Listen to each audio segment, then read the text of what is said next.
자, 이번에는 여러가지 절대부등식에 대해서 공부를 한번 해보겠습니다. 우리가 절대부등식이 뭔지 앞에서 공부했죠? 이름에서 느껴지는 강력한 파워, 그죠? 항상 성립하는, 절대로 성립하는 부등식이에요. 그러니까 그 절대부등식이 갖는 수학적인 의미는 굉장히 큽니다.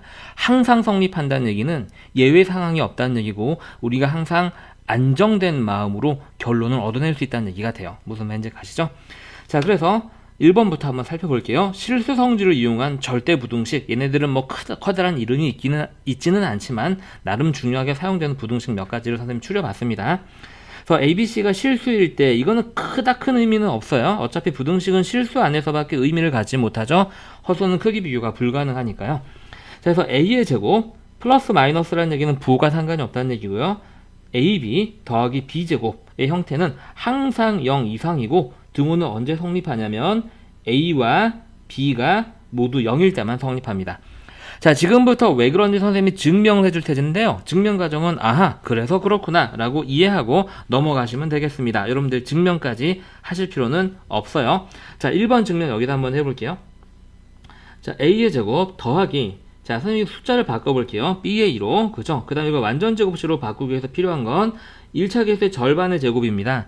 B의 절반은 2분의 B고 제곱하면 4분의 B제곱이 되겠죠? 그래서 4분의 1 B제곱. 근데 여기 원래 B제곱이 있었거든요. 거기서 4분의 1만 떼어냈으니까 당연히 4분의 3만큼은 여전히 남아있겠죠.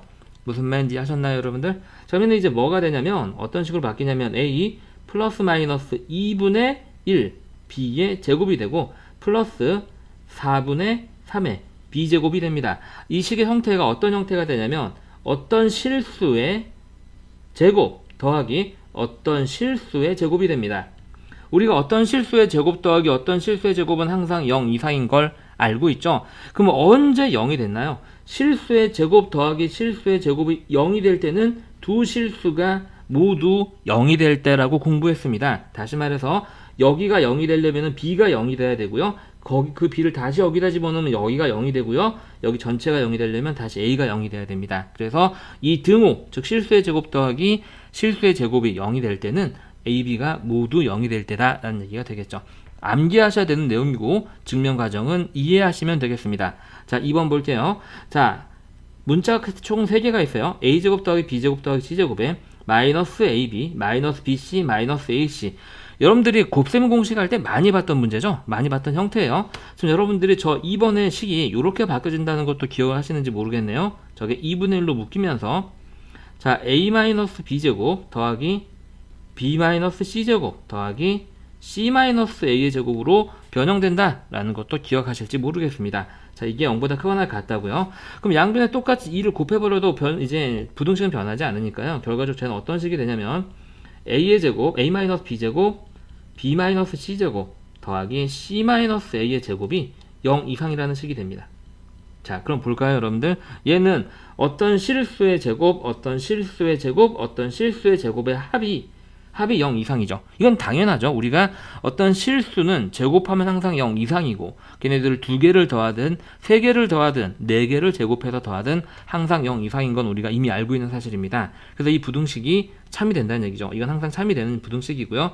항상 그럼 이제 등호는 언제 성립하냐가 중요한 건데요. 절대 부등식에서 등호의 조건은 항상 여러분들 기억을 하셔야 되는데 이 등호가 성립할 때는 여기는 이 등호가 성립한다는 얘기고 얘네들이 0이 된다는 얘기거든요. 그 말은 실수의 제곱 더하기 실수의 제곱 더하기 실수의 제곱이 0이 된다는 얘기는 이 각각의 실수들이 모두 뭐다?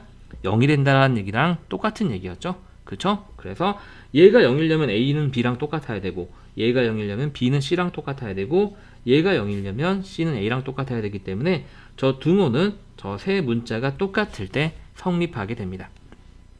세 개가 다 똑같아야 돼요. 자, 3번. 굉장히 우리가 직관적으로 풀 수 있습니다. 어차피 여기는 두 녀석을 양수화해서 더하거든요. 그럼 얘는 먼저 더하고 나서 양수화를 하는 건데 어떨 때만 다를까요? 그렇죠. 두 녀석의 부호가 다를 때만 이 녀석들의 절대값이 변하게 되죠. 더했을 때. 그렇죠? 그래서 우리가 이 녀석은 이제 우리가 등호가 언제 성립하게 되냐면 만약에 A, B의 부호가 같거나 두 개를 곱하는 게 0일 때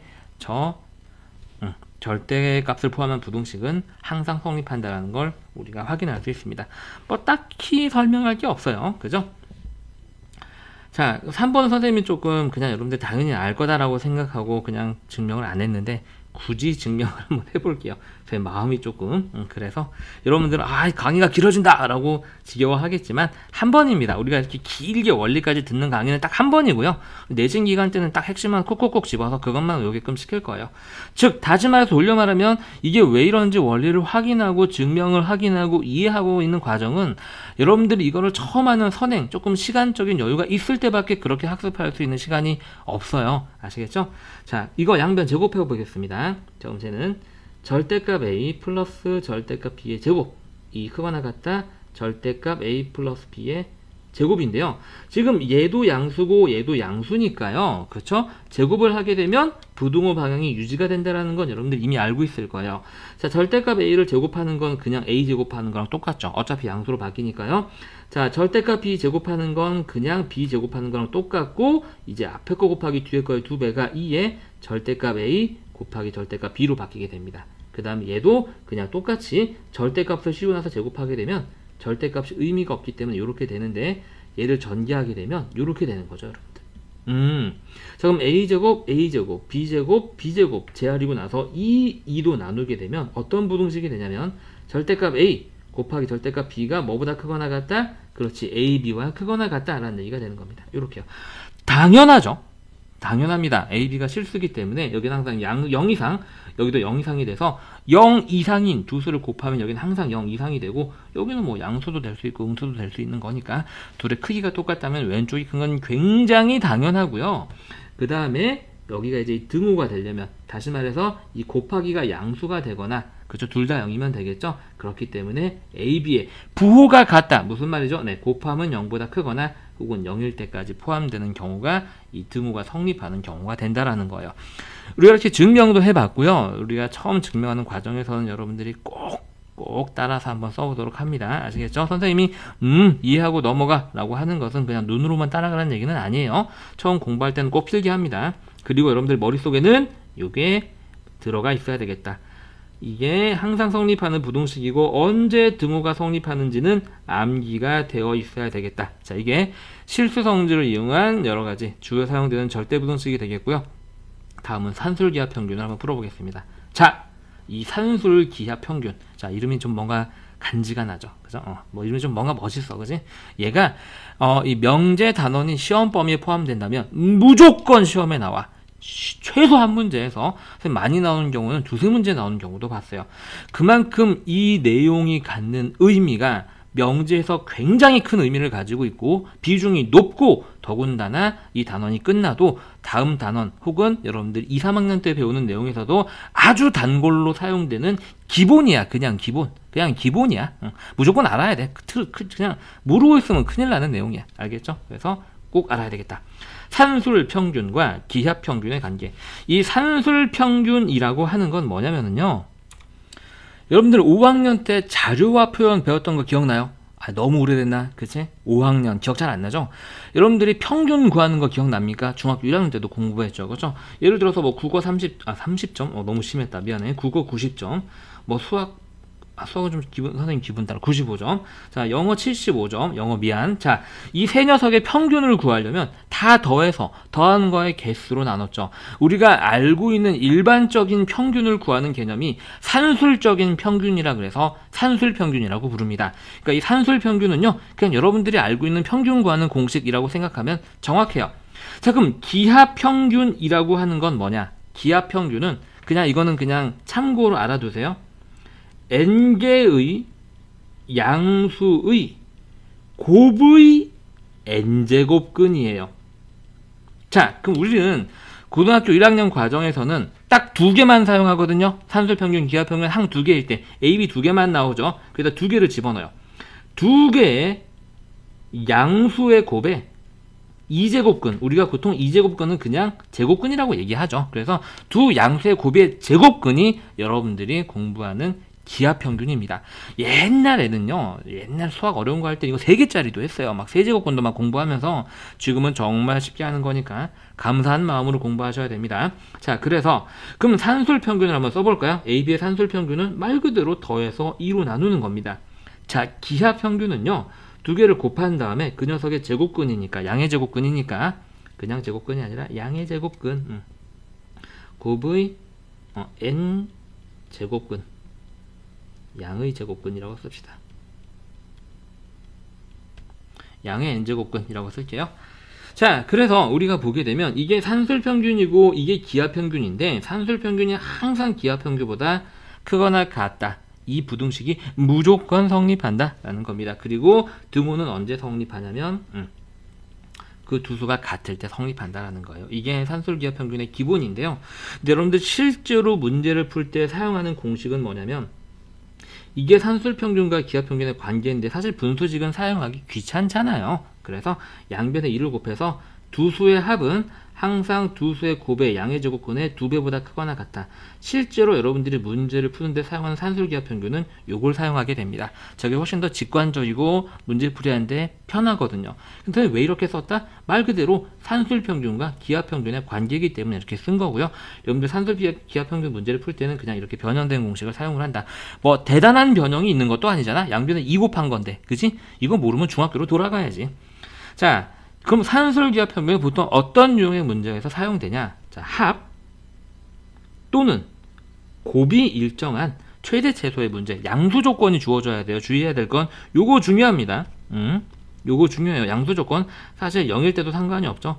0일 때는 둘 다 0이기 때문에 부등식으로서 그 의미가 크게 없기 때문에 빼놓은 거지. 0일 때도 성립해요. 아시겠죠? 자, 그래서 양수 조건 혹은 0 이상의 조건 다 똑같습니다. 양수 조건에서 합 또는 곱이 일정한 최대 최소 문제는 무조건 산술기하평균이다. 자, 어떻게 적용하는지 밑에 내용 한번 볼까요?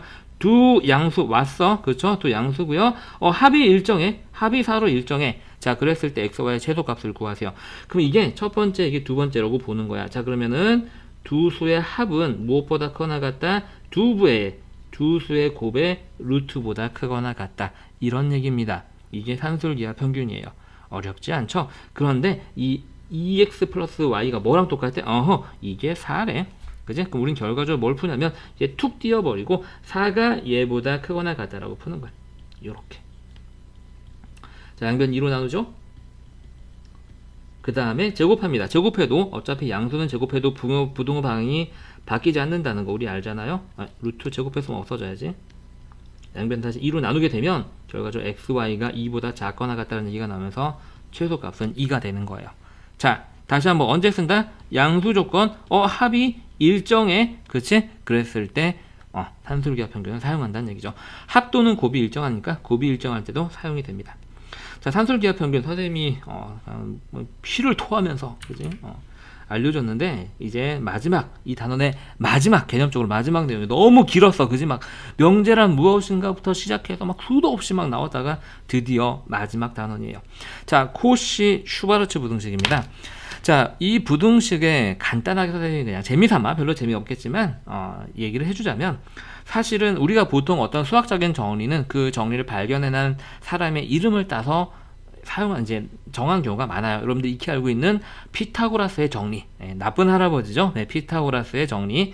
자, 그 다음에 뭐 리만 적분법이라든지 뭐 여러 가지 적분법이 있어요. 사람 오일러의 법칙이라든지 다 수학자 이름을 따는 건데, 자, 이거는요 한 사람의 이름이 아니에요.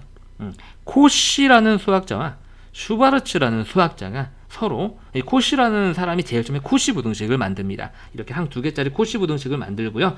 이 슈바르츠라는 수학자는요, 저게 있는 이제 차원을 확정을 합니다. 이게 지금 2개인데 저게 3개, 4개, 4개에서 무한대로 확장될 때까지 저 부등식은 무조건 성립한다라는 걸 밝히는 게 슈바르츠라는 수학자예요. 별로 재미없죠? 우리 공부할게요. 미안합니다.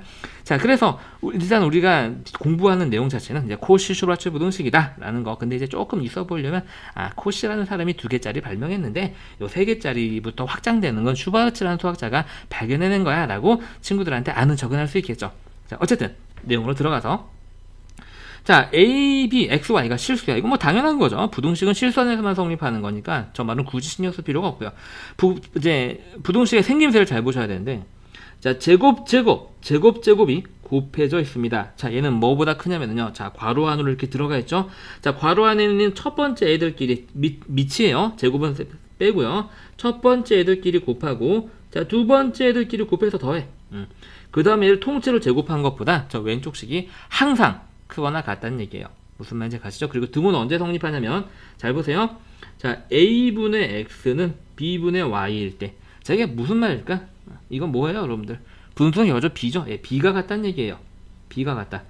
어떤 애들의 b가 같아? 같은 위치에 있는 b가 같은 거야. 앞에 있는 애들의 비율과 뒤에 있는 애들의 비율에, 뒤에 있는 항의 비율이 같다는 얘기죠. 순서 주의하셔야 돼요. 자, a분의 x 했으면 b분의 y 해야지 y분의 b 하면 안 됩니다. 자, 이럴 때 등호가 성립한다. 산술기하 평균에서도 선생님이 말씀드렸지만 절대부등식은요, 부등식 내용 자체도 중요하지만 등호가 성립된 요건도 정말 중요합니다. 그 등호가 성립될 때만 포커스가 맞춰서 문제가 나오는 게 많아요. 아시겠죠? 그러니까 등호가 언제 성립하는지도 반드시 기억을 하셔야 됩니다. 자, 그럼 증명해야 되겠죠? 왜 이게 항상 성립하는지. 자, 증명 과정은 그냥 단순 노가다기 때문에 쓰지도 말고 그냥 보고 이해만 하세요. 제가 전개합니다. 여러분들, 자, 전개예요. 자, 그러면 자, a제곱 x제곱 더하기 a제곱 y제곱. 아, 선생님도 정말 하기 싫은데 이런 증명. 근데 어쩔 수 없잖아, 그치? 그냥 외우라고 할 수는 없으니까, 가르쳐주는 입장에서. 자, 얘가 크거나 같고, 자, 얘는 괄호 안에 항이 두 개 있는 거의 제곱이니까, 자, 앞에 거의 제곱 더하기 뒤에 거의 제곱 더하기 앞에 거 곱하기 뒤에 거의 2배가 옵니다. 자, 좌변과 우변에 똑같이, 아이고, 얘 아닌데? 똑같이 있는 항은 잽싸게 제거를 하고요. 얘를 이렇게 샥 넘깁니다. 그럼 얘는 a제곱, y제곱, 마이너스 2abxy 더하기 b제곱, x제곱이 0보다 크거나 같다가 되고요. 이게 결과적으로 뭐의 완전 제곱이 되냐면 ay 마이너스 bx의 완전 제곱이 됩니다. 요거 제곱하면 얘 나오죠? 요거 제곱하면 얘 나오죠? 얘 곱하기 얘가 마이너스 abxy인데 그게 2배가 여기 있잖아요. 여러분들이 이미 알고 있는 항 2개짜리 완전 제곱식이죠. 얘가 0보다 크거나 같다. 그럼 abxy가 문제에서 실수라고 그랬으니까 실수들끼리 서로 아무리 사증 연산을 해도 다시 실수가 나오죠. 얘가 실수야. 결과적으로 이 부등식은 어떤 얘기를 하냐면 실수의 제곱이 0 이상이야 라는 우리가 지금 너무나 잘 외우고 있는 당연한 얘기를 하고 있기 때문에 이미 참이다 라고 밝혀진 사실이 나왔죠. 그죠? 그래서 저 부등식이 3이다 라는 거예요. 그죠? 아무것도 한 거 없어요. 그냥 전개해서 비교한 거죠. 완전 제곱식만 만들면 할 수 있는, 네, 우리 현재 이런 중학교 2학년 애들만 돼도 할 수 있는 부등식. 여러분들이 만약에 옛날에 태어났다면 이걸 딱 발견해서 선생님이 이름이 동훈이니까 동훈이의 법칙 이렇게 만들 수 있었는데, 그죠? 별로 어려운 공식도 아니었는데, 그래서 항상 최초 발견자가 위대한 거죠. 이런 생각을 할 수 있는 게. 네. 자, 그래서 선생님이 조금 뻘소리를 해봤고요. 자, 그럼 얘를 이제 언제 어떤 의미로 쓰는지 왜 지워졌지? 자, 한번 더 써볼게. 앞에 것끼리 뒤에 것끼리 곱한 거에 제곱. 자, 그래서 내용 읽어볼까요? 자, 코시 슈바르츠 부등식은 실수의 제곱합이 일정할 때, 자, 우리가 앞에서 산술기하 평균은 언제 쓴다? 양수의 합과 또는 합과가 아니라 합 또는 곱이 일정할 때 쓰는 게 산술기하 평균이고요. 자, 코시 부등식은 실수의 제곱합 형태가 문제에 나와 있으면 사용한다라는 거죠. 자, 그럼 한번 봅시다. 기초 문제 한번 볼게요. 자, 이거 이제 부등식을 짜 맞추는 겁니다, 여러분들. 자, 먼저 x제곱, y제곱 이렇게 딱 써놓고요. 여기는 이제 뭐의 제곱 더하기 뭐의 제곱 꼴이 되고요. 얘가 크거나 같아요. 앞에 있는 것끼리 곱해서 뭐 곱하기 x 더하기 뭐 곱하기 y의 전체 제곱. 자, 그래서 문제에서 물어본 거 찾습니다. 2x 더하기 3y를 찾으래요. 그럼 여기에 2와 3이 들어가면 여기도 2와 3이 들어가는 거죠. 이제 계산합니다. 자, 얘는 2제곱 4, 3제곱 9 더하면 13이 되고요. 문제에서 x제곱 더하기 y제곱 7이라고 알려줬습니다. 그럼 이 식은요, 뭐가 되냐면 요거 먼저 쓸게요. 자, 2x 더하기 3y의 전체 제곱이 방향이 바뀌겠죠. 작거나 같다. 얘랑 얘랑 곱해집니다. 얼마? 91 이렇게 되는 거죠. 자, 이 녀석의 범위를 구하라라고 그랬으니까 이건 이제 우리가 고등학교 4학년에서 배웠던 2차 부등식이죠. 혹시나 뭐 고등사 까먹었을 수도 있으니까 선생님이 한 번 더 알려드리게 되면 x의 제곱이 a보다 작다, 작거나 같다 마찬가지죠. 얘는 이제 우리가 이 기호 쓰겠습니다. 뭐랑 똑같은 말, 뭐랑 필요 충분 조건, 루트 씌우고 마이너스 붙인 것보단 크고, 네, 그냥 루트만 씌운 것보다 작다. 요거 혹시 2차 부등식 바로 못 푸는 친구들은 잘 지금 유념해 두세요. 앞에 거를 배운 걸 까먹을 수는 있어요. 근데 본인이 까먹은 걸 알면서도 그게 사용되는 게 다시 나왔을 때 요점 정리해 주는데도 성실하게 안 하면 그 문제는 영원히 못 합니다. 아시겠죠? 까먹을 수 있는데 안 하는 건 안 돼요, 나왔을 때. 그래서 이 문제의 답은요, 자, 이 91에다가 루트 씌우고 마이너스 붙인 것보다는 크거나 같고요. 그 다음에 루트 91보다는 작거나 같습니다. 문제에서 구하라고 하는 2x 더하기 3y의 범위는 저렇게 구할 수 있죠. 자, 그럼 이제 슈바르츠 부등식을 한번 해보겠습니다. 자, 슈바르츠라는 수학자는 저 코시 부등식에서 이제 항들을 계속 2개, 3개, 4개로 무한대로 확장될 때도 성립한다라는 걸 보인 수학자고요. 그래서 이름이 코시 슈바르츠 부등식이다. 근데 우리 고등교육과정 내에서는 딱 2개 한다. 어떤 거? 이렇게 2개짜리와 이렇게 3개짜리 딱 2개밖에 안 하니까 4개, 5개가 나올 때는 걱정하실 필요가 없다. 자, 그래서 얘도 마찬가지. 자, 앞에 있는 것끼리 곱해요. 자, ax 두 번째끼리 곱하죠. 더하기 by 세 번째끼리 곱해요. 더하기 cz. z라고 하면 애들이 조금 촌스럽다고 하더라고. 선생님 때 영어 배울 땐 z였어요. 그러니까 나는 z라고 할래요. 자, 이게 성립하고요. 이 등은 언제 성립하면 마찬가지. 같은 위치에 있는 애들끼리의 비율이 같을 때 성립합니다. 요렇게요. 자, 분모 분자 순서 주의하시고요. 자, 요건 왜 성립하는지는 안 할래요. 전 전개하기 싫거든요. 위에 거랑 똑같아요. 그러니까 안 할래요. 자, 2번 볼게요. 자, 문제 들어갑니다. 자, 모양 만드는 거예요. 코시 부등식 항상 모양 만든다고 생각합니다. 먼저 주어진 거 쓰고요. x제곱 더하기 y제곱 더하기 z의 제곱 쓰고요. 그 다음에 여기도 같은 위치로 쓰죠. 자, 뭐의 제곱 더하기 뭐의 제곱 더하기 뭐의 제곱이 올 거고요. 얘가 크거나 같다. 자, 뭐 곱하기 x 더하기 뭐 곱하기 y 더하기 뭐 곱하기 z 전체 제곱이 됩니다. 자, 채워놓습니다. 우리는 2x 더하기 3y 마이너스 z를 하고 싶은 거니까 여기는 각각 2와 3과 마이너스 1이 들어갑니다. 그럼 여기도 2와 3과 주2 마이너스 1 괄호치고 대입해야 돼요. 요렇게요. 자, 이제 다 했네요. 풀면 되거든요. 자, 이거 계산하면은요. 얘가 4, 얘가 9, 얘가 1이니까 더하면 14. 문제에서 얘가 문제에서 12라고 알려줬고요. 이제 우변에는 문제에서 구하라고 하는 식이 나오게 됩니다. 곱하기겠죠? 자, 14 곱하기 12 얼마인가요, 여러분들? 14 곱하기 12는 암산이 안 된다. 12 곱하기 12가 144죠. 거기다 12를 두 번 더하게 되면 168인가요? 네, 이렇게 되겠고요. 자, 그래서 우리가 2x 더하기 3y 마이너스 z의 제곱이 뭐보다 작거나 같다? 168보다 작거나 같다. 그럼 얘도 이제 똑같이 요거 갖다 쓰는 거죠. 제곱이 어떤 수의 제곱이 요거 얘 안 나와요. 요거 갖다 쓰는 거죠. 보이시죠? 네. 자, 그래서요. 쟤는 2x 마이너스 플러스 3y 마이너스 z는 여기에서 마이너스 붙이고 루트 씌운 것보다는 크거나 같고 그냥 루트 씌운 것보다는 작거나 같습니다. 루트 바깥으로 꺼내는 건 그냥 생략할게요. 네. 자, 여러분들도 생략하면 안 돼요. 우리가 이렇게 해서 이 명제 단원 선생님이 확실하게 얘기할 수 있는 건 산술기하 평균은 무조건 중간고사에 나와요. 무조건 나와요. 무조건. 최소 한 문제. 많이 나오면 두세 문제. 코시 부등식도요. 나올 가능성 80% 이상입니다. 아시겠죠?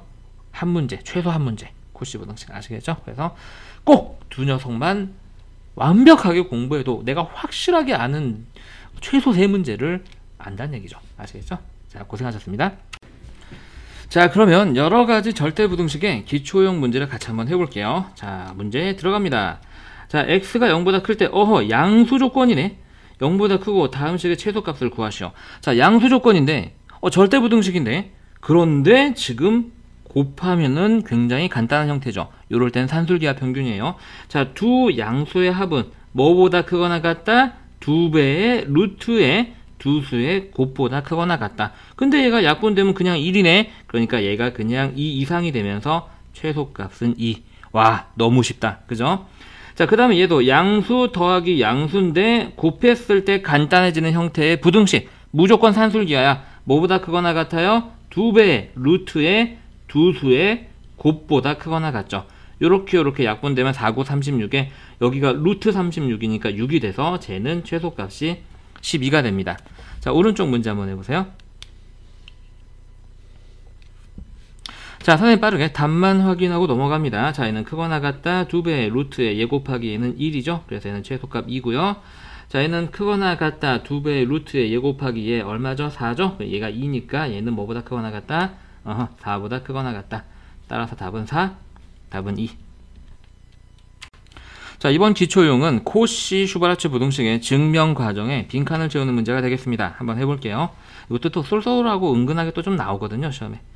자, 다음은 ABXY가 실수일 때 코시 부등식이죠. 네, 성립하는 증명하는 과정이다. 우리가 이미 증명 어떻게 했는지 한번 설명해 드렸는데요. 자, 여기 있는 걸 오른쪽으로 이제 왼쪽으로 넘겼어요. 그렇죠? 넘어와서 이항 됐으니까 부호가 바뀐 거고요. 얘를 싹 정리했죠. 이렇게. 그럼 얘는 여전히 아직 변하지 얘는 그냥 얘만 전개한 거니까요. 마이너스 그대로 왔으니까 이 가에는 그냥 그대로 얘가 와야 됩니다. 근데 지금 제곱이 없어졌네? 그렇지. 그러면 제곱을 풀어냈다는 얘기군요. 앞에 거의 제곱 더하기 앞에 거 곱하기 뒤에 거의 2배 더하기 뒤에 거의 제곱. 요렇게요. 자, 이제 뺍니다. 빼죠. 괄호 앞에 마이너스 있으니까 다 빼게 되는데 똑같은 거 이렇게 뺀다는 얘기가 되겠죠. 요거 없어지고 요거 없어지고 그럼 남아있는 게 얘, 그죠? 여기에 왔죠? 얘, 여기에 왔고 얘 마이너스 달고 여기에 옵니다. 그럼 얘는 뭐의 완전 제곱이 되냐면 bx-ay의 완전 제곱이 되죠. 그렇죠? 얘를 제곱한 게 여기에 나오고 얘를 제곱한 게 여기에 있고 얘 곱하기 얘 2배가 여기에 있으니까요. 그래서 나에는 뭐가 들어가야 되냐면 제곱은 여기에 있네요. 제곱은 있으니까 bx-ay가 들어가면 되고요. 자, 등호라고 하는 것은 이 등호가 성립한다는 얘기가 되겠죠. 다시 말해서 얘가 얼마가 될 때? 0이 될 때. 즉 bx-ay는 얼마일 때? 0일 때. 넘기게 되면 bx는 얼마일 때? ay일 때. 양변을 x로 나누고 양변을 y로 나누게 되면 이렇게 되죠.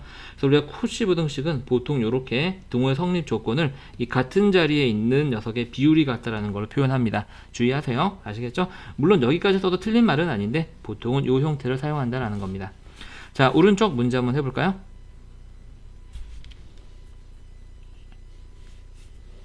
자, 오른쪽 문제 똑같은 문제니까 선생님 빠르게 답만 확인하고 넘어갑니다. 자, 지금 여기 있는 거 이항대에서 쓴 게 요거죠.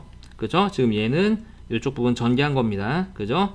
그리고 마이너스 그대로 왔고요. 괄호 제곱 전개한 게 여기에 오죠. 그래서 뺐어요. 뺐더니 이거 없어지고요. 그 다음에 요거 서로 없어지고 이거 남은 거 일로 오고 이거 남은 거 일로 오고 얘는 마이너스 달고 일로 이렇게 오죠. 그럼 얘가 뭐의 완전 제곱이죠? 제곱해서 얘 나오는 건 bx고요. 제곱해서 얘 나오는 건 ay인데 가운데가 마이너스니까 마이너스 쓰면 되겠죠. 제곱은 여기서 썼으니까 생략하면 되고요. 자, 등호는 언제 성립한다? 여러분들 이건 암기하고 있어야 돼요. 여기서 이렇게 했으니까 등호가 이렇게 성립하는구나 라고 하면 안 돼요. 코시 부등식은 암기하고 등호의 성립 조건 암기하고 있어야 됩니다. 아시겠죠? 산술기하 평균도 증명 과정을 중간에서 물어보는 문제가 물론 나오기도 하지만 개념을 이해하고 암기하고 등호의 성립 조건까지 완벽하게 암기하고 있어야 돼요. 아시겠죠? 자, 그럼 산술기하 평균의 대표형 문제를 한번 풀어보겠습니다. 자, 어떤 유형이냐면 합과 또는 곱이 일정할 때. 자, 합이 일정한 경우를 한번 풀어볼게요. 자, 일단 산술기하 평균 개념 확인하고 넘어갑니다. 두 양수 조건에 의해서 이제 두 수의 합은 무엇보다 크거나 같다? 2배의 루트의 두 수의 곱보다 크거나 같다. 그런데 이 등호는 언제 성립해? 더하는 두 개 수가 같을 때. 요거. 자, 선생님이 다시 한번 말씀드리지만 얘는 산술기하 평균식은 아니에요. 원래 산술기하의 평균식은 뭐냐면 2분의 a 플러스 b 이게 산술 평균이고 두수의 곱의 제곱근 이게 기하 평균입니다. 그래서 산술기하 평균의 내용은 산술 평균이 기하 평균 이상이다라는 절대 부등식인데 선생님이 말씀드렸죠. 이건 분수식이니까 사용하기 조금 껄끄러워. 그지? 조금 그래. 그래서 얘를 이 형태로 바꿔서 실제 산술기하 평균 문제를 풀 때는 이 변형 공식을 사용하는 게 훨씬 더 좋다라고 말씀드렸어요. 자, 문제 바로 들어갑니다. 영야는 실수 a, b에 대해서 자 a의 제곱 더하기 b제곱이 얼마일 때? 12일 때 0이 아니라고 그랬었는데 그럼 얘는 결과적으로 0 아닌 두 실수를 제곱했으니까 항상 뭐야? 양수지. 그지? 양수 조건이 여기에 숨어 있는 거야. 여기에. 여러분들 이런 의문점이 들 수 있어. 아니 선생님 실수 제곱 더하기 실수 제곱을 썼을 때는 코시 부등식을 쓰는 거라면서요. 자, 무엇을 구하라고 하느냐에 따라 틀려요. 만약에 이 문제가 이렇게 주어지고 예를 들어서 2a 더하기 3b의 크기를 구하라. 이러한 1차식의 크기를 구하라. 요러면 코시 부등식이 맞아. 모양 만들어야 되니까. 그치? 근데 지금 합이 이렇게 일정할 때 곱의 크기를 구하는 거니까 얘는 산술기하 평균이에요. 아시겠죠? 그래서 무조건 이럴 땐 이거다 라는 건 없어요. 수학에서는. 아시겠죠? 선생님이 이럴 때 이런 걸 푸는다라는 것은 대략적인 접근법을 말씀을 하는 거고 여러분들이 그 개념을 완벽하게 이해하고 무엇을 풀 때 무엇을 갖다 쓸지 판단하는 거. 그게 수학 공부예요. 자, 어쨌든 이렇게 잔소리가 계속 길어지지. 미안합니다. 문제 풉니다. 그래서 a제곱 더하기 b제곱 두 양수의 합은 크거나 같다 2배의 루트의 두 양수의 곱이죠.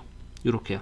근데 얘는 2 나오고요. 이게 결과적으로 a, b의 전체 제곱이니까 루트가 풀리면서 이렇게 나옵니다. 문제에서 a제곱 더하기 b제곱이 10이라고 그랬거든요. 이 식을 다시 쓰게 되면 12가 크거나 같다 2ab가 되고 양변을 2로 나누게 되면 ab가 6 이하가 됩니다. 따라서 최대값은 6이 되겠네요. 자, 오른쪽 문제 한번 해보세요. 자, 선생님이랑 같이 들어갑니다. 문제 유형이 살짝 다르니까 살짝 자세하게 설명할게요. 양수 조건이 주어진 합이 일정한 식이 주어져 있습니다. 그때 곱의 최대값을 구하고 그 최대값을 갖게 하는, 즉 다시 말해서 그때란 얘기는 등호가 성립할 때를 얘기하는 거예요. 등호가 성립할 때 x, y의 값을 구하시오라고 문제 그랬습니다. 풀어볼게요. 먼저 구해봅니다. 자, 두 양수의 합은 크거나 같다. 2배의 루트의 두 양수의 곱보다 크거나 같다. 그죠? 그리고 이 등호는 언제 성립한다? 등호는 2x는 3y일 때 성립한다. 더한 두 수가 같을 때. 자, 먼저 여기부터 풀어냅니다. 자, 그러면은 문제에서 2x 더하기 3y가 문제에서 6이라고 알려줬거든요. 자, 6은 크거나 같다 2배 루트의 6xy가 되겠죠. 양변 2로 나누게 되고 제곱까지 같이 할게요. 2로 약분하면 3인데 제곱하면 9가 되고 저기는 루트가 없어지면서 이렇게 됩니다. 이해하셨나요? 따라서 우리가 xy의 최대값은 6분의 9보다 작다. 약분해서 3분의 2보다 작다가 되겠죠. 그래서 xy의 최대값을 알파라고 했기 때문에 알파는 2분의 3이 됩니다. 3분의 2가 아니라요. 미안해요. 2분의 3이 되고요. 자, 그러면 그때 xy 값을 어떻게 구하냐? 자, 이게 이 등호가 성립할 때는 뭐냐면 2x가 3y일 때입니다. 그럼 이 식을요. 어디다가 다시 이 주어진 식에다가 대입하는 거예요. 그죠? 여기는 2x를 3y로 바꿔버리는 겁니다. 그래서 이 주어진 식을 우리가 기억이라고 한다면, 그럼 기억식이 어떻게 바뀌게 되냐면 3y 더하기 3y는 6이 되고요. 그럼 6y가 6이니까 그때 y의 값은 1입니다. 그죠? 이 1을요, 이제 뭐 여기다 대입해서 x값을 찾아도 되고요. 뭐 여기다 대입해서 x값을 찾아도 상관없죠. 그래서 여기다 대입할게요. 그럼 이제 이 1을 여기다가 대입하게 되면, 자, 그럼 2x는 그때 3이 되니까 그때 x는 2분의 3이 됩니다. 그래서 그때 x값, y값을 각각 베타하고 감마라고 하자 그랬으니까 이 x값이 베타가 되고 이 y값이 감마가 됩니다. 그래서 문제에서 구하라고 하는 알파 더하기 베타 더하기 감마는 지금 알파가 2분의 3, 베타가 2분의 3, 감마가 1이죠. 그래서 2분의 3 더하기 2분의 3 더하기 1이 되면서 답은 4가 되겠습니다. 자, 이번에는 곱이 일정한 경우에 절대부등식 문제를 풀어볼게요. 자, 양수 조건이 주어졌어요. 자, 그리고 곱이 일정한 경우에는 100% 산술기하죠. 그래서 우리가 산술기하 평균의 내용은 뭐냐면 두 양수의 합은 크거나 같다 2배의 루트의 두 양수의 곱보다, 이런 얘기죠. 그리고 이 등호는 언제 성립한다? 네, 더하는 두 수가 어떨 때? 같을 때 성립한다. 문제 바로 들어갑니다. 별로 어려울 게 없거든요. 자, 양수 느낌 오죠? 자, 곱이 일정해요. 느낌 파고입니다. 그죠? 산술기하 평균이고요. 자, 구하라고 하는 건 얘니까 그럼 써봅니다. 4a 더하기 2b. 그럼 두 양수의 합은 크거나 같아 2배의 루트의 두 녀석의 곱이죠. 자, 4a 곱하기 2b. 자, 이거 정리 한번 해볼까요? 2배의 루트에 8ab가 됩니다. 그런데 ab가 문제에서 얼마라고 했어요? 18이라고 했습니다. 그럼 2배에 8 곱하기 18이 됩니다. 자, 이거 곱하면 얼마인가요? 여러분들 8, 8에 64에 144인가요? 자, 144는 뭐의 제곱이에요? 12의 제곱이죠? 자, 고등학교 2학년이라면 11부터 17의 제곱은 외우고 있어야 됩니다. 그래서 얘는 이 제곱이 루트를 없애주면서 2 곱하기 12로 바뀌면서 24가 됩니다. 자, 그럼 최소값은 얼마다? 24다. 어렵지 않죠? 자, 오른쪽 문제 한번 해볼까요?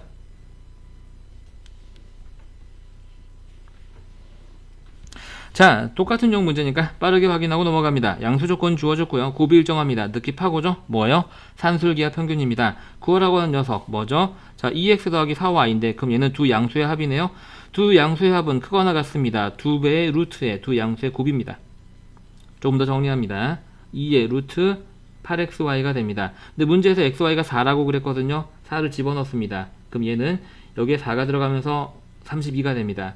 루트 32는요. 자, 2 곱하기 바깥으로 4가 나오고 여전히 루트 안에 2가 있게 되죠. 이 문제의 답은 8루트 2가 되겠습니다. 자, 이번에는 산술기하 평균의 식을 전개하는 유형을 한번 봐볼게요. 자, 최소값을 구하는 유형부터 한번 보겠습니다. 먼저 산술기하 평균을 채우라는 내용이 나오네요. 두 양수에 대해서 두 양수의 합은 너무 지겹죠. 선생님 지겨워도 계속 쓰면서 외우라고 이렇게 칸을 만들어 놨어요. 이 산술기하 평균 등호는 언제 성립한다? 더하는 두 수가 같을 때. 자, 추가 내용 한번 읽어볼까요? 양수 조건이 주어진 복잡한 무슨 식? 분수식의 최대 최소 문제는 먼저 전개한 후에 식을 최대한 간단하게 한 후 나타낸다는 얘기죠. 한번 해볼까요? 자, 문제로 한번 들어가 봅니다. 양수 A에 대해서 지금 보니까 양수 A가 주어지고 복잡한 분수식이 나오는데 이렇게 전개를 하게 되면 약분되는 애가 좀 생겨. 그치? 이런 문제야. 자, 그랬을 때 최소값, 부등식 문제네? 양수 조건이고 분수식이 있는데 부등식이네? 전개해서 산술평균이에요. 아시겠죠? 산술기하 평균. 자, 그래서 문제 들어갑니다. 자, 기억번 전개 한번 해볼게요. A를 분배하게 되면 3A제곱 마이너스 1이 됩니다. 분배하게 되면 마이너스 9, A는 약분되니까요. 플러스 A제곱분의 3이 됩니다. 자, 얘는 어차피 고정된 마이너스 10이라는 값을 갖거든요. 그래서 얘는 조금 순서를 예쁘게 쓰게 되면 3A제곱 더하기 A제곱분의 3 빼기 10이 됩니다. 자, 그럼 여기가 양수고 여기가 양수고 곱했을 때 간단한 형태죠. 그럼 얘는 크거나 같습니다. 뭐랑 크거나 같냐면 이 부분만 산술기하 평균을 적용하는 거예요. 2배 루트의 저 녀석의 곱이죠. 3A제곱 곱하기 A제곱분의 3 그리고 마이너스 10은 뒤에다 똑같이 써주면 됩니다. 이해하시나요? 자, 그 다음에 얘를 또 정리를 합니다. 는이 되겠죠. 정리니까 요거 약분하면 3의 제곱이라서 여기는 루트 9가 되는데 그게 3으로 나오고 앞에는 2와 곱해지면서 6이 되고 빼기 10이 됩니다. 따라서 얼마? 마이너스 4. 아하, 우리가 구하고자 하는 식을 분배해 봤더니 얘랑 똑같은데 그게 뭐 이하다? 뭐 이상이다? 마이너스 4 이상이다. 그치? 그래서 그때 최소값 F는 얼마가 된다? 자, 그때 등호가 언제 성립하는지 한번 봐볼까요? 이 등호가 성립할 때요. 이 산술기하 평균은 언제 성립하죠? 그렇죠.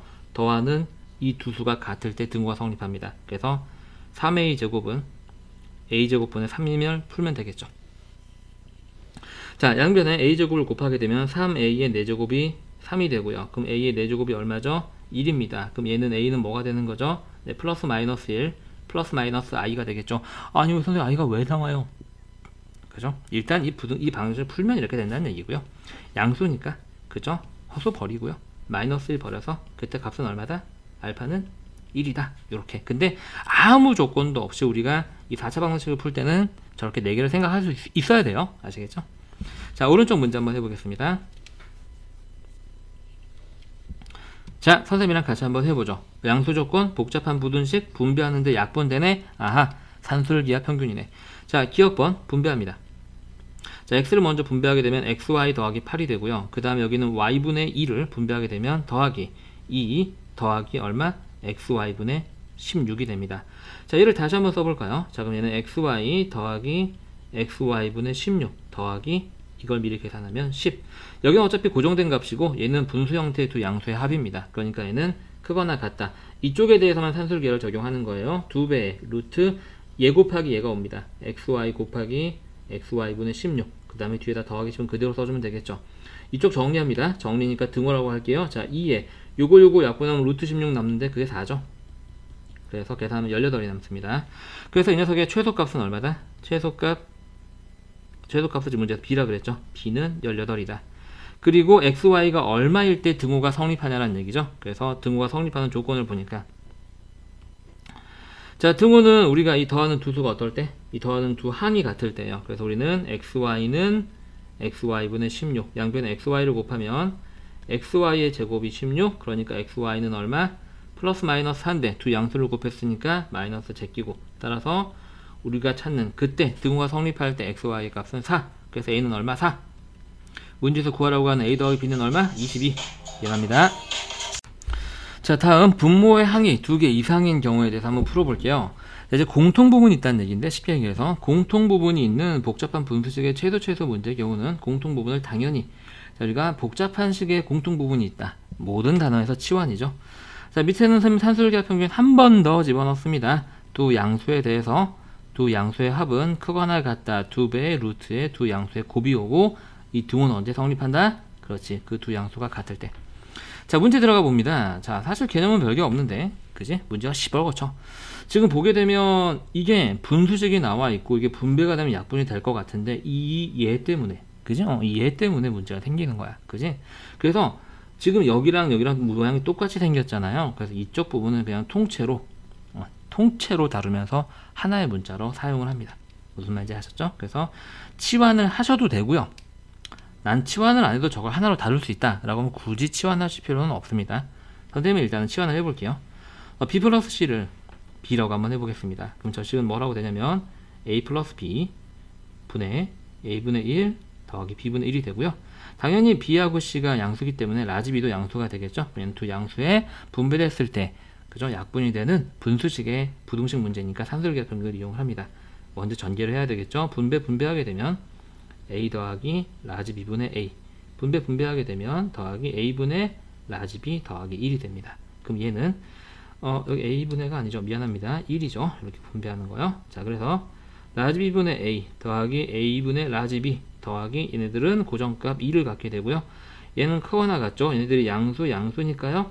2배의 루트에 얘 곱하기 얘가 들어옵니다. 어차피 1인데 기항의식 쓰는 거니까 한번 쓸게요. 두 양수의 곱이 오고 여기 2 이렇게 됩니다. 자, 그러면은요 여기가 1이거든요. 그러면은 루트 1이니까 여기도 1이죠. 그래서 앞에 2가 곱해지면 여기까지가 2가 됩니다. 답은 4가 되겠네요. 그래서 주어진 식을 치환을 해가지고 봤더니 그 녀석이 4 이상이니까 최소값은 4가 됩니다. 어렵지 않죠? 오른쪽 문제 한번 해보세요.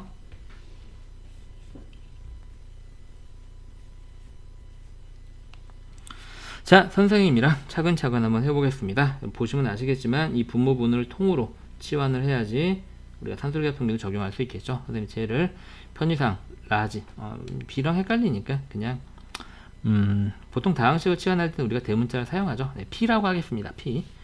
자, 그래서 이 주어진 식을 다시 한번 써보겠습니다. 그럼 여기도 P가 되겠죠. 그리고 B하고 C가 양수니까 당연히 치환했을 때 P도 양수가 됩니다. 그러면 AP 더하기 P 곱하기 A분의 1 더하기 P분의 4가 됩니다. 자, 이제 분배하는 거죠. 분배. 자, 분배하면 1 더하기 P분의 4A 자, 더하기 P분의 A분의 P 큰일 날 뻔했다. A분의 P 자, 더하기 A분의 P 더하기 4가 되나요? 예, 이렇게 되겠죠. 자, 그래서 이제 조금 더 예쁘게 정리하면 P분의 4A 더하기 A분의 P 더하기 5가 되겠죠. 자, 그러면 어차피 이제 여기가 양수고 여기가 양수니까 두 양수의 합이면서 곱했을 때 간단해지는데 부등식 문제야. 그치? 그럼 산술기하죠. 자, 크거나 같습니다.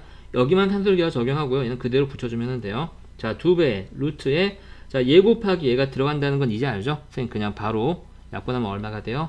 4가 되고 뒤에 고정값 5는 그대로 써줍니다. 그럼 이게 2, 여기까지가 4, 5를 더하면 9가 되겠죠. 그래서 최소값은 9가 되겠습니다. 자, 산술기하 평균의 식의 변형 유형을 한번 해볼게요. 이번엔 더하거나 빼서 분모를 곱해서 분모를 없앨 수 있는 식을 만드는 형태를 한번 풀어보겠습니다. 문제 읽어보죠. 자, 핵심 내용. 자, 양수 조건 혹은 다항식 더하기 분수꼴의 최대 최소의 경우 양수 조건이 주어지면서 다항식 더하기 분수꼴 이런 거죠. 다항식 더하기 분수식꼴의 최대 최소의 경우 분수식의 분모를 약분할 수 있도록 즉 얘를 약분할 수 있도록 어떤 부분을 다항식 부분을 변형한다는 얘기야. 즉 여기를 변형한다는 얘기야. 무슨 말인지 가시겠죠? 어떻게 적용되는지 문제를 접근하면서 바로 한번 보겠습니다. 자, 그래서 A가 0보다 크고 B가 0보다 클 때 산술기하 평균 한 번 더 써보자. 두 양수의 합은 크거나 같다. 2배의 루트에 두 양수의 곱. 등은 언제 성립한다? 더하는 두 개가 같을 때. 지겹지? 외울 때까지 해야 돼요. 자, 봅니다. 이제 이게 그러한 형태가 되는 건데요. 잘 보세요. A가 마이너스 1 이상이거든요. 여기 양수예요. 근데 얘는 양수라고 볼 수도 없고요. 그리고 분수 형태인데 곱했을 때 간단히 되지도 않아요. 그래서 얘를 어떻게 보냐면요. 얘랑 곱했을 때 여기가 약분되려면 여기가 x 플러스 1로 생겨야 돼요. 우리 맘대로 더해요. 이렇게. 내 맘이야. 그치? 근데 식이 변하면 안 되겠지? 그래서 뒤에다 다시 빼기를 이렇게 해주는 거고요. 산술기하 평균은 여기만 적용을 하는 겁니다. 그러면 얘를 어떤 하나의 양수라고 보는 거죠. 왜냐면 x가 마이너스 1보다 크기는 하지만 거기다 2를 더하게 되면 반드시 양수가 되거든요. 그죠? 그래서 얘도 이제 양수고요. 두 양수의 합의 최소값, 분수식, 곱하면 약분돼. 단술기하죠. 그래서 이 앞에 있는 두 개만 산술기하 적용합니다. 자, 크거나 같다. 2배의 루트에 자, 이제 얘 곱하기 얘가 들어가는 거죠. 자, x 플러스 1 곱하기 x 플러스 1분의 4. 그 다음에 뒤에는 마이너스 1. 잊어버리면 안 되겠죠. 이렇게. 낙오시키면 안 돼요. 자, 그럼 얘는 이제 정리를 하죠. 이렇게 약분하고 나면 루트 4가 되는 건데 걔는 2니까 그게 앞에 있는 2와 곱해지면서 여기는 4가 되고요. 뒤에는 빼기를까지 계산하는 거죠. 그럼 얘는 얼마? 3이 되겠죠. 그래서 최소값은 3이 됩니다. 최소값 3. 따라서 m은 3. 자, 그럼 그때의 x값이라고 하는 건 뭐냐면 이 등호가 성립할 때야. 이 등호는 언제 성립해? 이 더하는 두 수가 같을 때. 산술기하를 적용하는 부분이 같을 때야. 그래서 우리가 두 번째로 해야 될 식은 뭐냐면 x 더하기 1은 x 더하기 1분의 4를 푸는 거죠. 양변에 x 플러스 1을 곱하게 되면 x 플러스 1의 제곱이 되고요. 여기는 4니까 x 플러스 1은 뿔마 2가 되죠. 주의하셔야 돼요. 그러니까 x는 요거 이항되게 되면 마이너스 1 플러스 마이너스 2라서 플러스 1 때 1하고 마이너스 1대 마이너스 3 두 가지가 되는데 여기에 걸리는 거야. 여기에. 그래서 마이너스 1보다 큰 것만 골라야 되니까 너 탈락. 그래서 그때 x는 얼마? 1. 근데 그때 x 값을 n이라고 그랬으니까 이게 n이겠죠. 문제에서 mn을 구하라 그랬으니까 3과 1을 곱해서 답은 3이 되겠습니다. 자, 오른쪽 문제 한번 해보죠.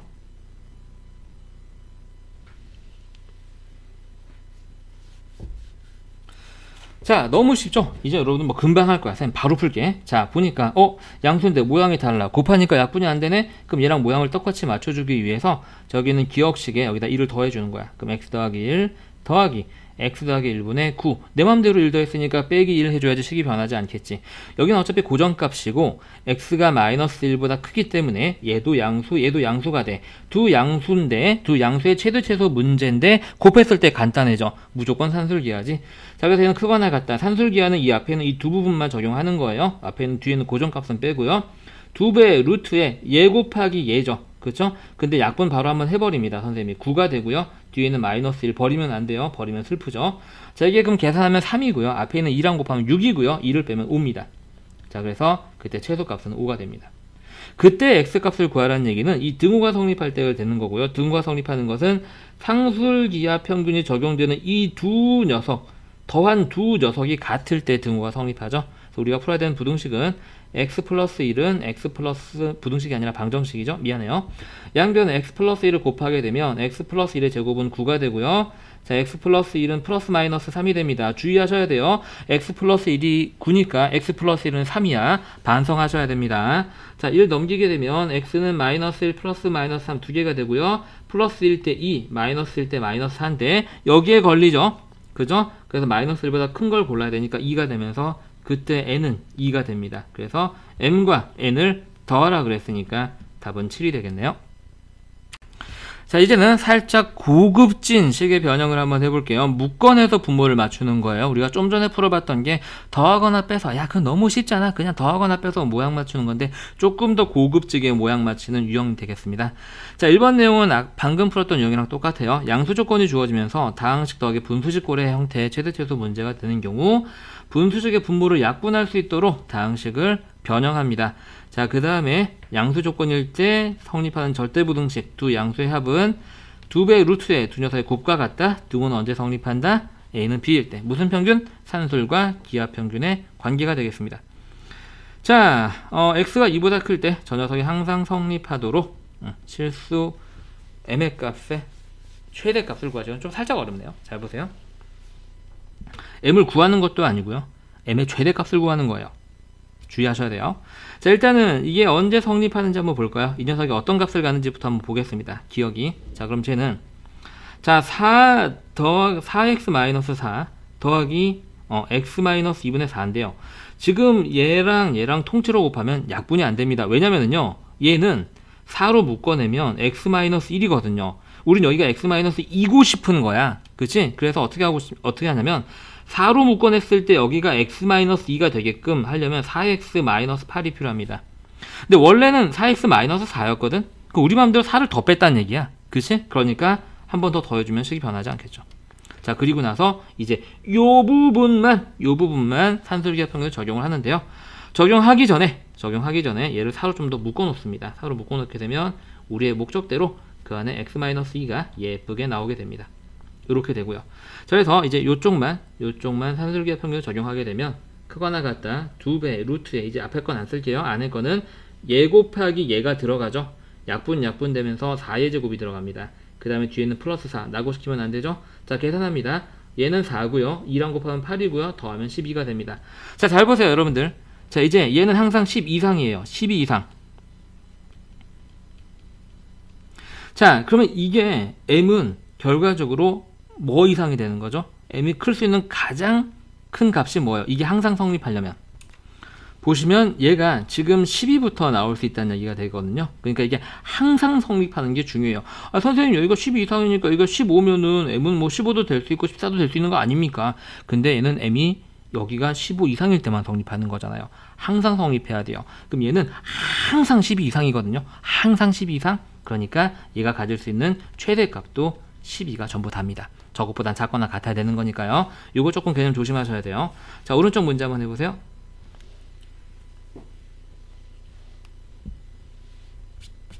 자, 선생님이랑 같이 한번 해보도록 합니다. 자, 분모랑 모양이 맞춰져야 되니까요. 얘를 9로 묶었을 때 a-1 이렇게 되고 싶은 거예요. 그럼 9a-9거든요. 마이너스 1인데 마이너스 9가 돼야 되죠. 그럼 마이너스 8을 한번 더 해주는 거예요. 자, 그럼 봅니다. 자, 그럼 이제 식이 어떻게 바뀌는지 한번 볼게요. 자, 기억번. 자, 9에 a-1 하게 되면 9a-9인데 원래 마이너스 1이었거든요. 그러니까 다시 더하기 8을 해줘서 상수 부분을 맞춰줍니다. 그러면 저 식이 원래 식이랑 똑같아지죠. 그리고 a가 지금 현재 1 이상이기 때문에 여기도 양수, 여기도 양수가 되면서 여기가 분수 형태, 곱했을 때 약분되는 분수 형태의 양수들의 합이 됩니다. 그럼 100% 산술기하죠. 자, 크거나 같습니다. 2배의 루트에 이거 한번 써볼까요? 우리 앞에서 안 썼으니까 앞에 거 더 곱하기 뒤에 거 이렇게 되고요. 그 다음에 뒤에 있는 8은 그대로 씁니다. 자, 약분되고요. 여기 루트 9가 되죠?